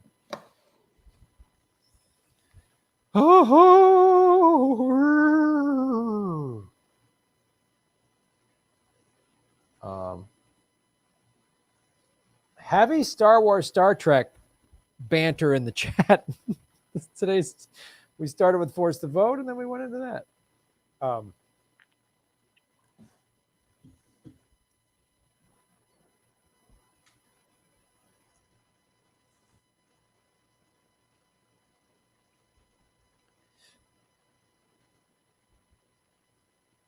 Hello, everybody. My name is Graham Elwood, and you are watching the Political Vigilante. Like, share, subscribe, support the show in whatever way you can. I like bringing in, I talk about the environment a lot, and a lot of times the news is like, it's a little daunting, it's a little scary, but there's always some good news out there because there is a chance. And there's this new study that came out of Stanford. Renewable energy could power the world by 2050. This was in truthdig.com. The link is in the show notes. This is a consensus of 47 peer-reviewed research papers from 13 independent groups with a total of 91 authors that have been brought together by Stanford University in California. Special examinations of small island states, sub-Saharan Africa, and individual countries like Germany look to see what are the barriers to progress and how they could be removed, right? We talk about this a lot on this show. That's why I was a big proponent of a Green New Deal. We absolutely need one. That UN report came out 2 years ago saying that if we don't reverse climate change and get off of oil by 2030, it will be too late. So they're showing how dangerous it is in this paper, but also where the barriers are, and finding the barriers is where we can find the solutions. It seems every part of the world can now find a system that edges fossil fuels out in costs. That's a big part of it. That was always the complaint, right? Oh, it's green energy is too expensive and blah, blah, blah, blah. Now they're saying it's becoming cheaper and cheaper and cheaper. This is why I say vote with your dollars, because this is a thing that is true about capitalism. Capitalism is an awful, brutal, cruel system that is literally killing the planet. But if we can somehow, and I'm all for getting rid of it, but finding places where the cost and profit are there, capitalism would go to that. If there's more money in saving the planet than extracting its resources, that's where the businesses will go there. So I'm not saying, hey, let's save capitalism. That's not what I'm saying.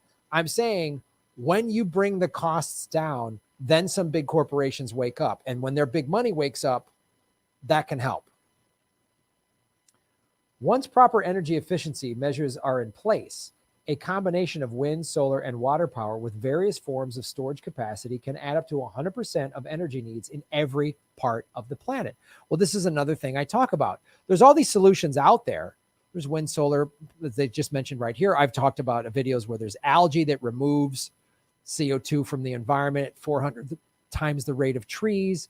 There's, all this stuff. There was a soil culture that removes methane from soil. And I've done numerous videos on this. And I always say, if we just had some real money behind them, then we could get these off the ground. So when you start showing just from a dollars and cents, just to investors, like what's happening in the crypto space, there's going to be a bunch of crypto millionaires and billionaires being created right now and in the next couple of years. They're already have been created. All these people that bought Bitcoin when it was $2 or whatever, and they got 20,000 Bitcoins and now it's worth 28 grand.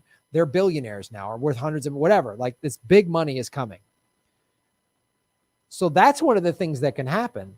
And in the next couple of years, as crypto, apparently as Bitcoin is going to go up and up, people that are early adopters are going to have money and they're going to be able to invest in projects that can save the planet. And the more people that invest, the more the costs come down. With the world already approaching 1.5 degrees Celsius of heating, it says 7 million people killed by air pollution annually and limited fossil fuel resources potentially sparking conflict. That's what we're facing. That's what the study uncovered. Stanford's researchers wanted to compare business as usual with a 100% transition to wind, water, solar energy efficiency and storage by 2050, with at least 80% by 2030. By grouping the countries of the world together into 24 regions cooperating on a grid stability and storage solution, supply could match demand by 2050 to 2052 with 100% reliance on renewables. Now, look, as I've said, that UN thing, if we don't get off of oil by 2030, it's too late. So we need to start now. We need to really move this forward quickly. So first we got to get off, but they're saying by 2050, we could match the demands. That's part of it too. There's a huge demand. We've got all these machines and everything running right now. So this study isn't like, oh, it's fixed, we did it. But it just shows that, I just mentioned all of these different studies, all these 47 peer-reviewed things showing that there is a chance for this, which is why, like, I'm not backing off of Medicare for all. I'm not backing off of a Green New Deal. I'm not. We got to have this. We have to have this. That's why we have to cut the military budget in half. It's why, and how are we going to pay for this? Well, we can pay for all these wars. We can pay for trillions of dollars in stimulus money, much of it going to Wall Street. So we could pay for a Green New Deal. The amount of energy used overall would be reduced by 57.1%. Costs would fall by a similar amount, and 28.6 million more long-term full-time jobs would be created than under business as usual. That's the other thing. Oh, how much is the Green New Deal going to cost? It's going to create millions of jobs. 28.6 million long-term full-time jobs.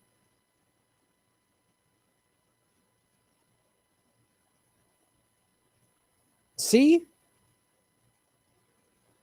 The whole world, the first couple months of COVID was working together. Now, America's all selfish and dumb, but the whole world was working together. We could all do this. The whole world could work behind this, get this done. The appearance of so many papers mirrors the consensus that climate scientists have managed to achieve in warning the world's political leaders that time is running out for them to act and keep the temperature below dangerous levels. Time is running out. But the thing I like about this study is it's showing like time's running out, but you have the ability here. And maybe like seeing what happened to all these people dying from COVID, the economy being shut down. I mean, all of this stuff, we need to address this because as climate scientists have said, part of the things that are going to get worse with climate collapse is pandemics. They're going to keep happening. So maybe now is the time to do this. The Stanford file shows them that all they need is the political will for them to be able to achieve climate stability. That's all we need is the political will. Just like we talk about with force the vote. We just need the political, well, it's too performative. So we're supposed to keep waiting. When's the time for force the vote? When's the time for a Green New Deal? Later, when it gets worse? When more people have died because they don't have health insurance in the pandemic? When more people have died because of climate change? When more countries are destabilized because of climate change? When? You just need the political will. So I want to talk to Ron Placone, who's joining us today. Ron, come on. What is the problem? Whoops, there it is. Hey, Graham. Sorry, buddy. What's up? I'm here with the host of Get Your News On with Ron, Ron Placone. So when you hear that study, Ron, and you've done a lot of videos and you've talked about climate a lot on your show, what do you feel and how do you see this? And when it talks about the studies, like we need the political will to do it, how do you see that happening? Yeah, I mean, and whenever you hear that, there's a little bit of, obviously, like a lot of the stats and the information there is very uplifting. And then when you hear them, buddy, I've frozen up. So, oh yeah, you're frozen. I can hear you good, but the video's frozen. Come on. Now you're gray. You're gray. You're gray. All right, Ron, you gotta entertain the peeps. I gotta fix this, so I'll be right back. All right. Okay. I'll pull it up on the YouTube and talk to the chat for a bit, and then we'll get back to the segment. Bear with me, folks, while I pull this up. Hey, I guess now's a good time to announce New Year's Eve show. There's Jimmy Dore is hosting a New Year's Eve show with myself, Graham, Steph, and Jimmy. And we just tweeted out the information for that. You can go ahead and get a ticket. It's on Zoom, it's online, and all the proceeds go to benefit the homeless in California. So it's all for charity. And it's going to be a fun way to spend New Year's Eve. So come hang out with us tomorrow night. We'd love to see you. It'd be really cool I can't wait for it. I'm really excited for it, and it'd be great to see y'all. All right, now I'm hearing myself in the past. Let's see. So guys, let me try to pull up some chats. I don't have the panel that Graham has because I'm not hosting this. You know what I mean? Like this is Graham's show. But all right. Oh, you're back. All right. I was about to try to figure out some chats, but you got back just in time because I was just doing it the old-fashioned way, the manual way, like scrolling on YouTube. That's beautiful. Yeah, you do what you can. And I announced tomorrow's show, so I did that. Oh, great. Yeah. Yeah, we're doing that show tomorrow.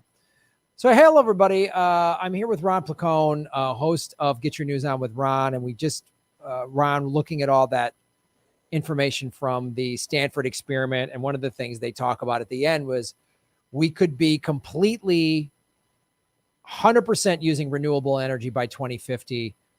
But the clock is running out, obviously, right. And we just need governments just need the political will. So as we've been talking about the last 3-4 weeks about force the vote, we just need the political will. Oh, it's too performative. There's no step 2, blah, blah, blah. It's like, no, you just need the willpower to take a bold action. So how do we do that with getting off of fossil fuels and basically saving the human race from being extinct from climate collapse? Yeah, I mean, Unfortunately, yeah, whenever you hear political will, it's funny, like as you were going through that story, it's like when you're hearing all the things we have the potential to do and everything science has done, you're uplifted and you're like, yeah, we can figure this out. And then they're like, we just need the political will. And you're like, ah, shit. There. But I think there's first of all, there's a number of factors going on. I think that, the short answer to your question too is like organizing locally, pressuring politicians, pressuring congressional members, getting better people in office. But then the other thing, and I don't mean to sound kind of like down on the United States, but these days it's really hard not to be. This is a worldwide problem, and I have more confidence in other countries leading than the United States. I really, when you see what they're doing in a lot of other countries, even a lot of the stuff that China's doing. China is still a big polluter like we are, but they are also investing in a lot of green things. I feel like the United States is kind of going to be kind of pulled along. And I hope that we, become better participants. But in a lot of ways, when it really comes to the fight on climate change, at this point in time, I'm really hoping other countries take the lead because I have no confidence at all in us politically. I find that shocking, Ron. I mean, I don't know why you can't be confident about America leading the fight on climate change when Kamala and Joe Biden looked into the camera during the debates and said, we're not going to ban fracking. I don't know why. We're not going to ban fracking. Well, in 2050 is the year he wants to start doing something. Oh, great. 2050, he's like, you got to get a more fuel efficient car now. I love it. Let's raise gas mileage standards so that by 2050, they're a little more. That's a great plan. I love it. I love pragmatic centrism. I love kicking the can down the road because it just ensures that the human race is going to go extinct. It's my favorite solution for things. It's like I remember when I played sports, I played high school football, and we'd be in the huddle and we'd be like trailing in a game, and the quarterback and the coach would be like, well, let's not go for broke. Let's just go easy. And if we lose today, we'll try to get them next year. And it was so exciting to be on a team that just was so happy with just losing and not fighting for anything. That's why I love team sports is like, let's all work together at not really attaining a goal and just moving the ball a couple of yards. And then now it's not our time. It's not our time. Yeah, it's like it's second down. You're like, let's just punt it. Let's just, why? I mean, it might not work. We might not score. And now it's just not our time. Let's wait for another game. Yeah, that's how we always got fired up before games is now it's not our time. Yeah. It's not our time. We get so fired up, man. You just can't wait to run on the field and play the most aggressive, pragmatic, centrist kind of football ever. I mean, it was exciting, man. All right, guys, on the count of 3, we're going to do our main cheer. 1, 2, 3, be polite on YouTube and break. And that's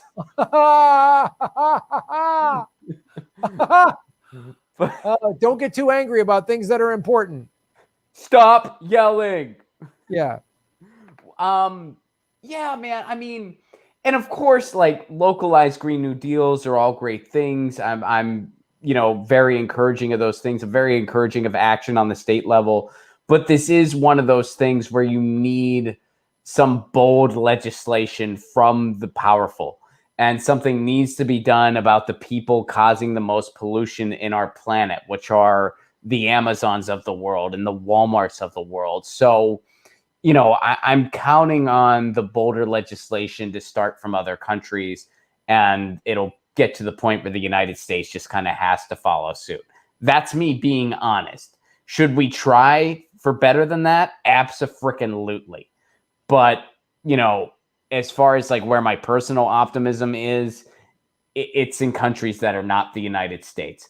And, and the other thing too is I think that technology is going to have a role to play as well. So, right. I think it's going to be a combination of new energy and green energy and also, technology too, taking carbon out of the air and stuff like that. So, when you see all that, you're definitely encouraged. And when you see, the technological aspect of it, it's kind of like, okay, so if the United States keeps fucking up electorally, we still have ways to fight back.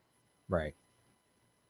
Yeah, and that's what it's going to take. So, and again, like you say, like on a federal level, I don't have a lot of confidence in the United States government, but it's one of the things I talk about, and I know you talk about on your show, why local politics is so big, because in the same way that we're probably going to get Medicare for all one state at a time, we're going to start having, we already have cities that have started to do this in America, but we're going to start having states, if we can, that are going to be like, we're implementing a green new, not the fake one that Garcetti tried to, pats himself on the back for in LA, but a real getting off of this state, this city, this school district, this college campus, whatever. We're getting off of fossil fuels. Like the divest movement is big. And that's why it takes more independent individual actions collectively working together. Like the divest movement, when everybody was divesting because of the Dakota Access Pipeline, that was huge. I mean, we're talking about billions of dollars got pulled out of the big banks and put into credit unions and stuff like that, myself included. And so that's part of it. I think it's going to take all these things politically. It's going to take, like you say, technologically, and again, as I talk about, like these new millionaires and billionaires are going to be created out of cryptocurrency. Well, you and I are paid in cryptocurrency from Rockfin. And look, a year ago, that was trading at about 17 cents, and now it's like $1.90. And so there's going to be a lot of people like us, because I just know that if somehow I become some multimillionaire because of crypto, well, I'm going to invest it in this green technology. I'm absolutely going to do that because that's the future. And I don't want to see, my nieces and nephews have to murder each other for drinkable water. Yeah.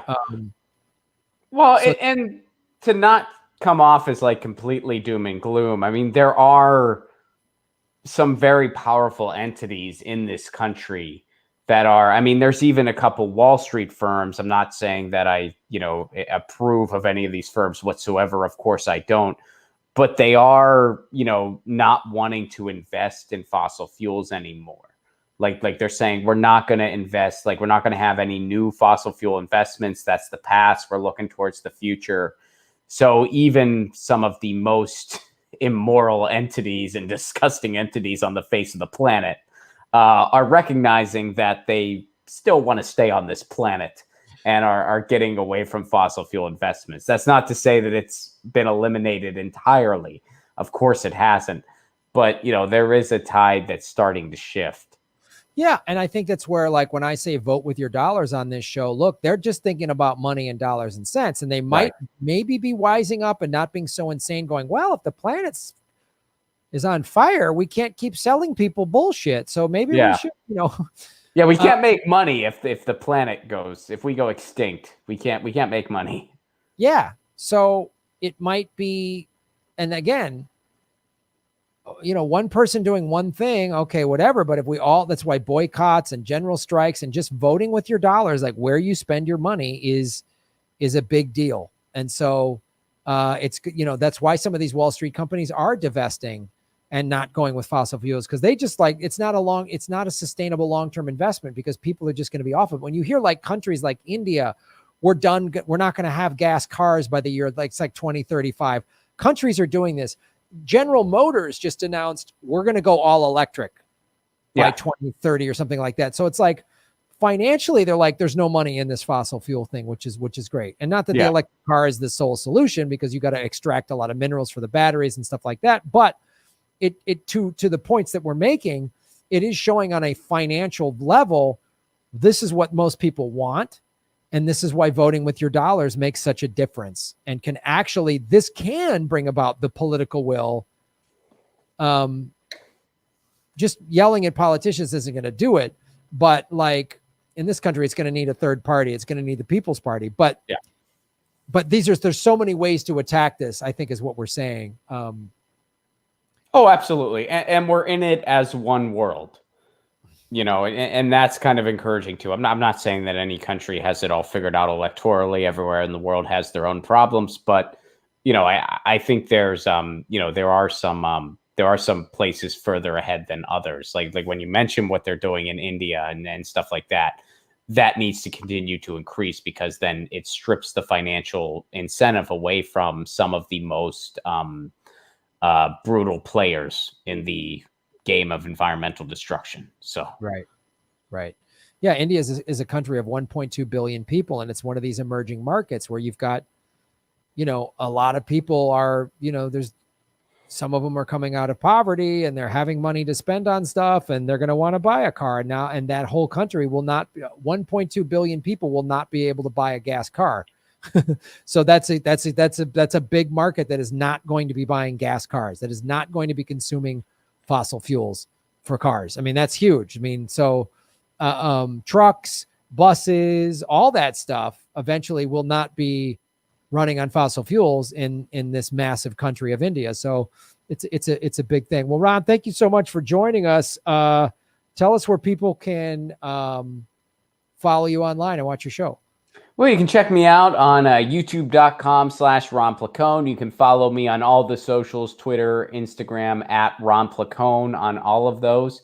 And ronplacone.com is my website, where someday over the rainbow, there will be tour dates again. I don't know when, but someday they will be there. But in the meantime, please do subscribe to my YouTube, youtube.com/Ron Placone. You can find my show, Get Your News On with Ron, wherever you get your podcasts too. And I'll see you tomorrow night, Graham. Yeah, we're doing the New Year's Eve show with Jimmy tomorrow and Steph, which will be fun. 8 o'clock Pacific time, 11 o'clock Eastern time. I think you can get the tickets through Jimmy's website, correct? Yeah, he just tweeted it out. I retweeted it. So if you follow Jimmy or myself on Twitter, those are two places where you can go to get them right away. And all proceeds go to the homeless in California. So we look forward to seeing you tomorrow night. It's going to be a lot of fun, and it's going to be a great ending to a year that has, certainly had its difficulties, to put it gently, for the type of year. I'll tweet it out as well. I'm at Graham Elwood, and no one will be happier about going on the road than Ron and I whenever that happens. So let's hope all these vaccines work, and by the summer or fall, we're back on the road in some capacity. So, all right, Ron, thank you so much for coming on the show, and we'll see you on Jimmy's New Year's Eve show tomorrow night. Boom. Shave your knuckles for justice. All right, buddy. Well, I'm going to just finish up answering the super chats. I won't take up any more of your time. Thanks for coming on the show, dude. All right, buddy. Thanks for having me. See you tomorrow. Later. Peace.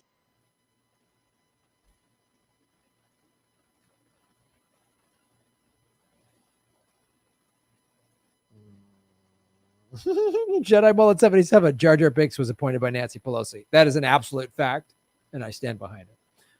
Thank you, everybody, for watching the show. Let's make sure. Okay. Hold on.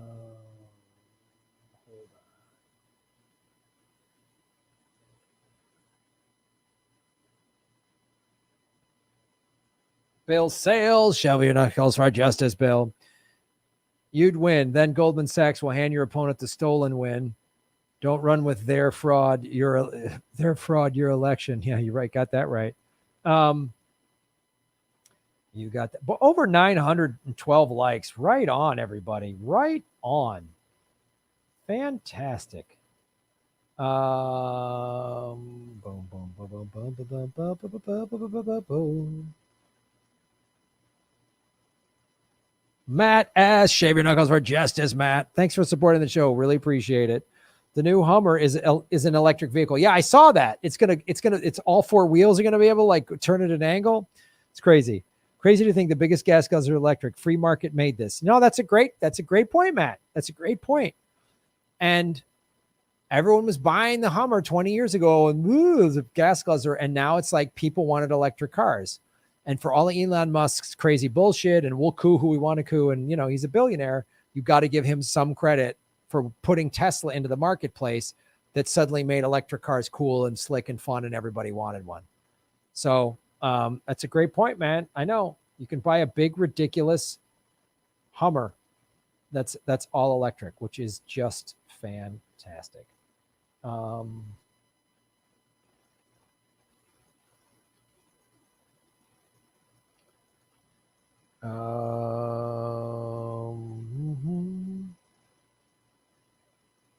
in 1,000 Americans have died of COVID. Yeah, I know. All right, folks. Get Get your news out with Ron every day. Call Jimmy. I will. Screw Hummers. They are gas guzzlers. Right. But they're going to make an all-electric Hummer. That's what Matt S. was talking about. So this big SUV, and it's going to get like 350, 400 miles to the gallon. There's a Hyundai Kona all-electric car. It gets like 290 miles off a charge.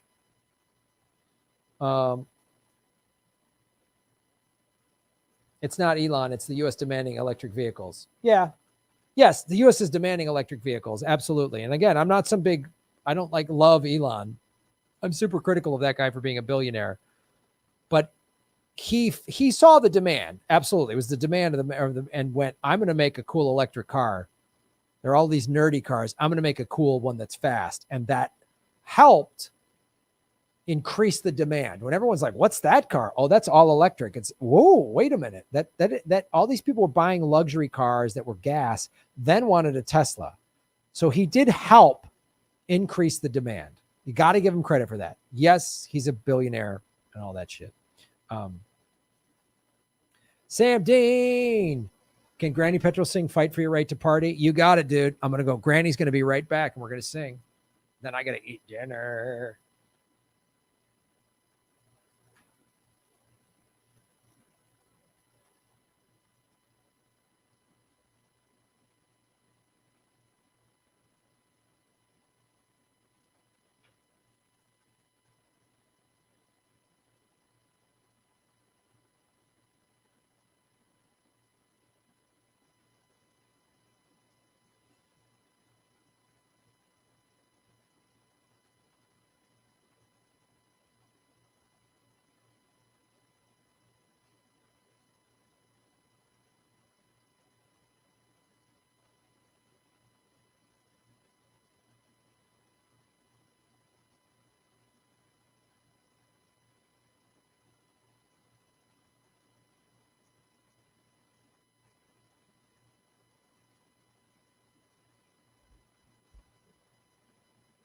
Hello, it's Granny Petrol singing a song. And I think since Big Kale is coming to attack us at every turn, we have to fight. We have to fight.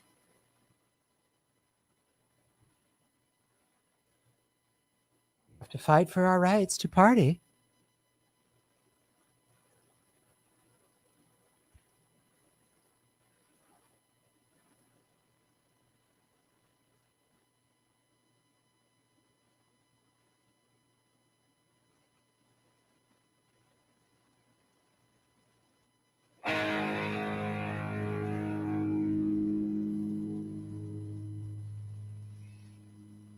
Kick it.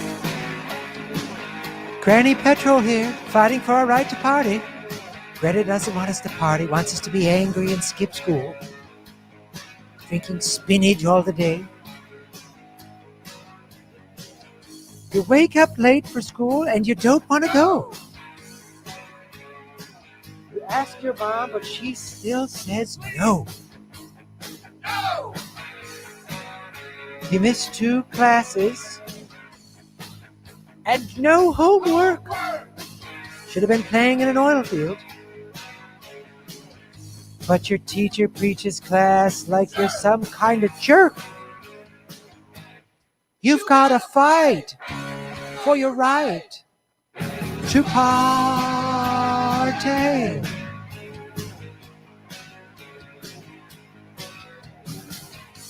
Your pop caught you smoking and he said no way. Well, that hypocrite smokes 2 packs a day. That's what Greta does. Rides around in oil boats. And living at home is such a drag. Now your mom threw away your best porno mag. For me, it's looking at oil derricks. Gets me all hot and pumped up. For your right to drink oil.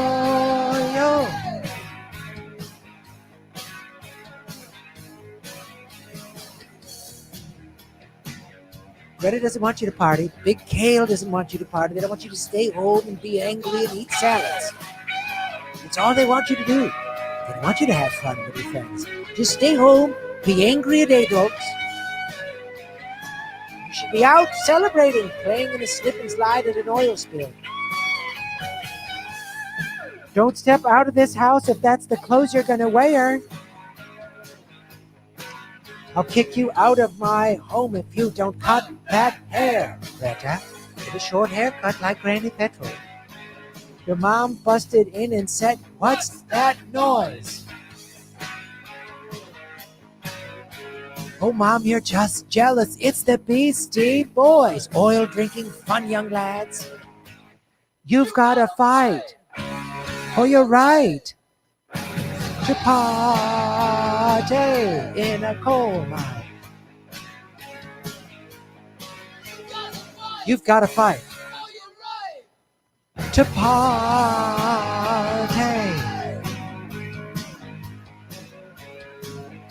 Oh, a 6-bar break. That makes Granny want to stir up a little fracking fluid. Spread it on a piece of coal toast. Party. Organic Fruit Mafia wants to outlaw parties. This is a fact. This Green New Deal doesn't want you to have fun. They want to say cows and airplanes are illegal. Put you in some sort of vegan jail. Thanks for watching, everybody. Granny Petrol says, I'm out.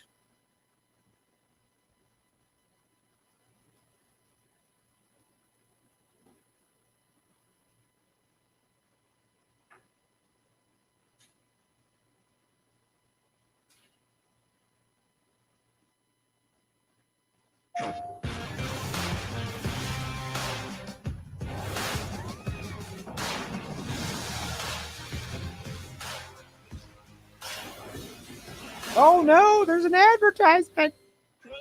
What is this place? We developed soldiers like yourself. Improved. Yeah, war. Isn't it great? Buy some war. Buy some wars for sale. That's our show, everybody. You're the best. You're the best. You're the best. You're the best. You're the best. You're the big bong best. Bada boom, bada bang, bada boom. Fantastic show, everybody. 922 likes. This was awesome. It was great. Thanks to everybody watching on the Rock, Finn, and the Facebook. So fun. I will be tweeting out the show for Jimmy tomorrow. It's a New Year's Eve show. Come celebrate New Year's Eve with us. All the money's going to go to homeless people, which there's unfortunately way too many. But thank you so much. Remember, force to vote. Go to forcetovote.org, peoplesparty.org, and shave your knuckles for justice, because you're all making Gotham great. Follow the money. Connect the dots. You're all political vigilantes. How about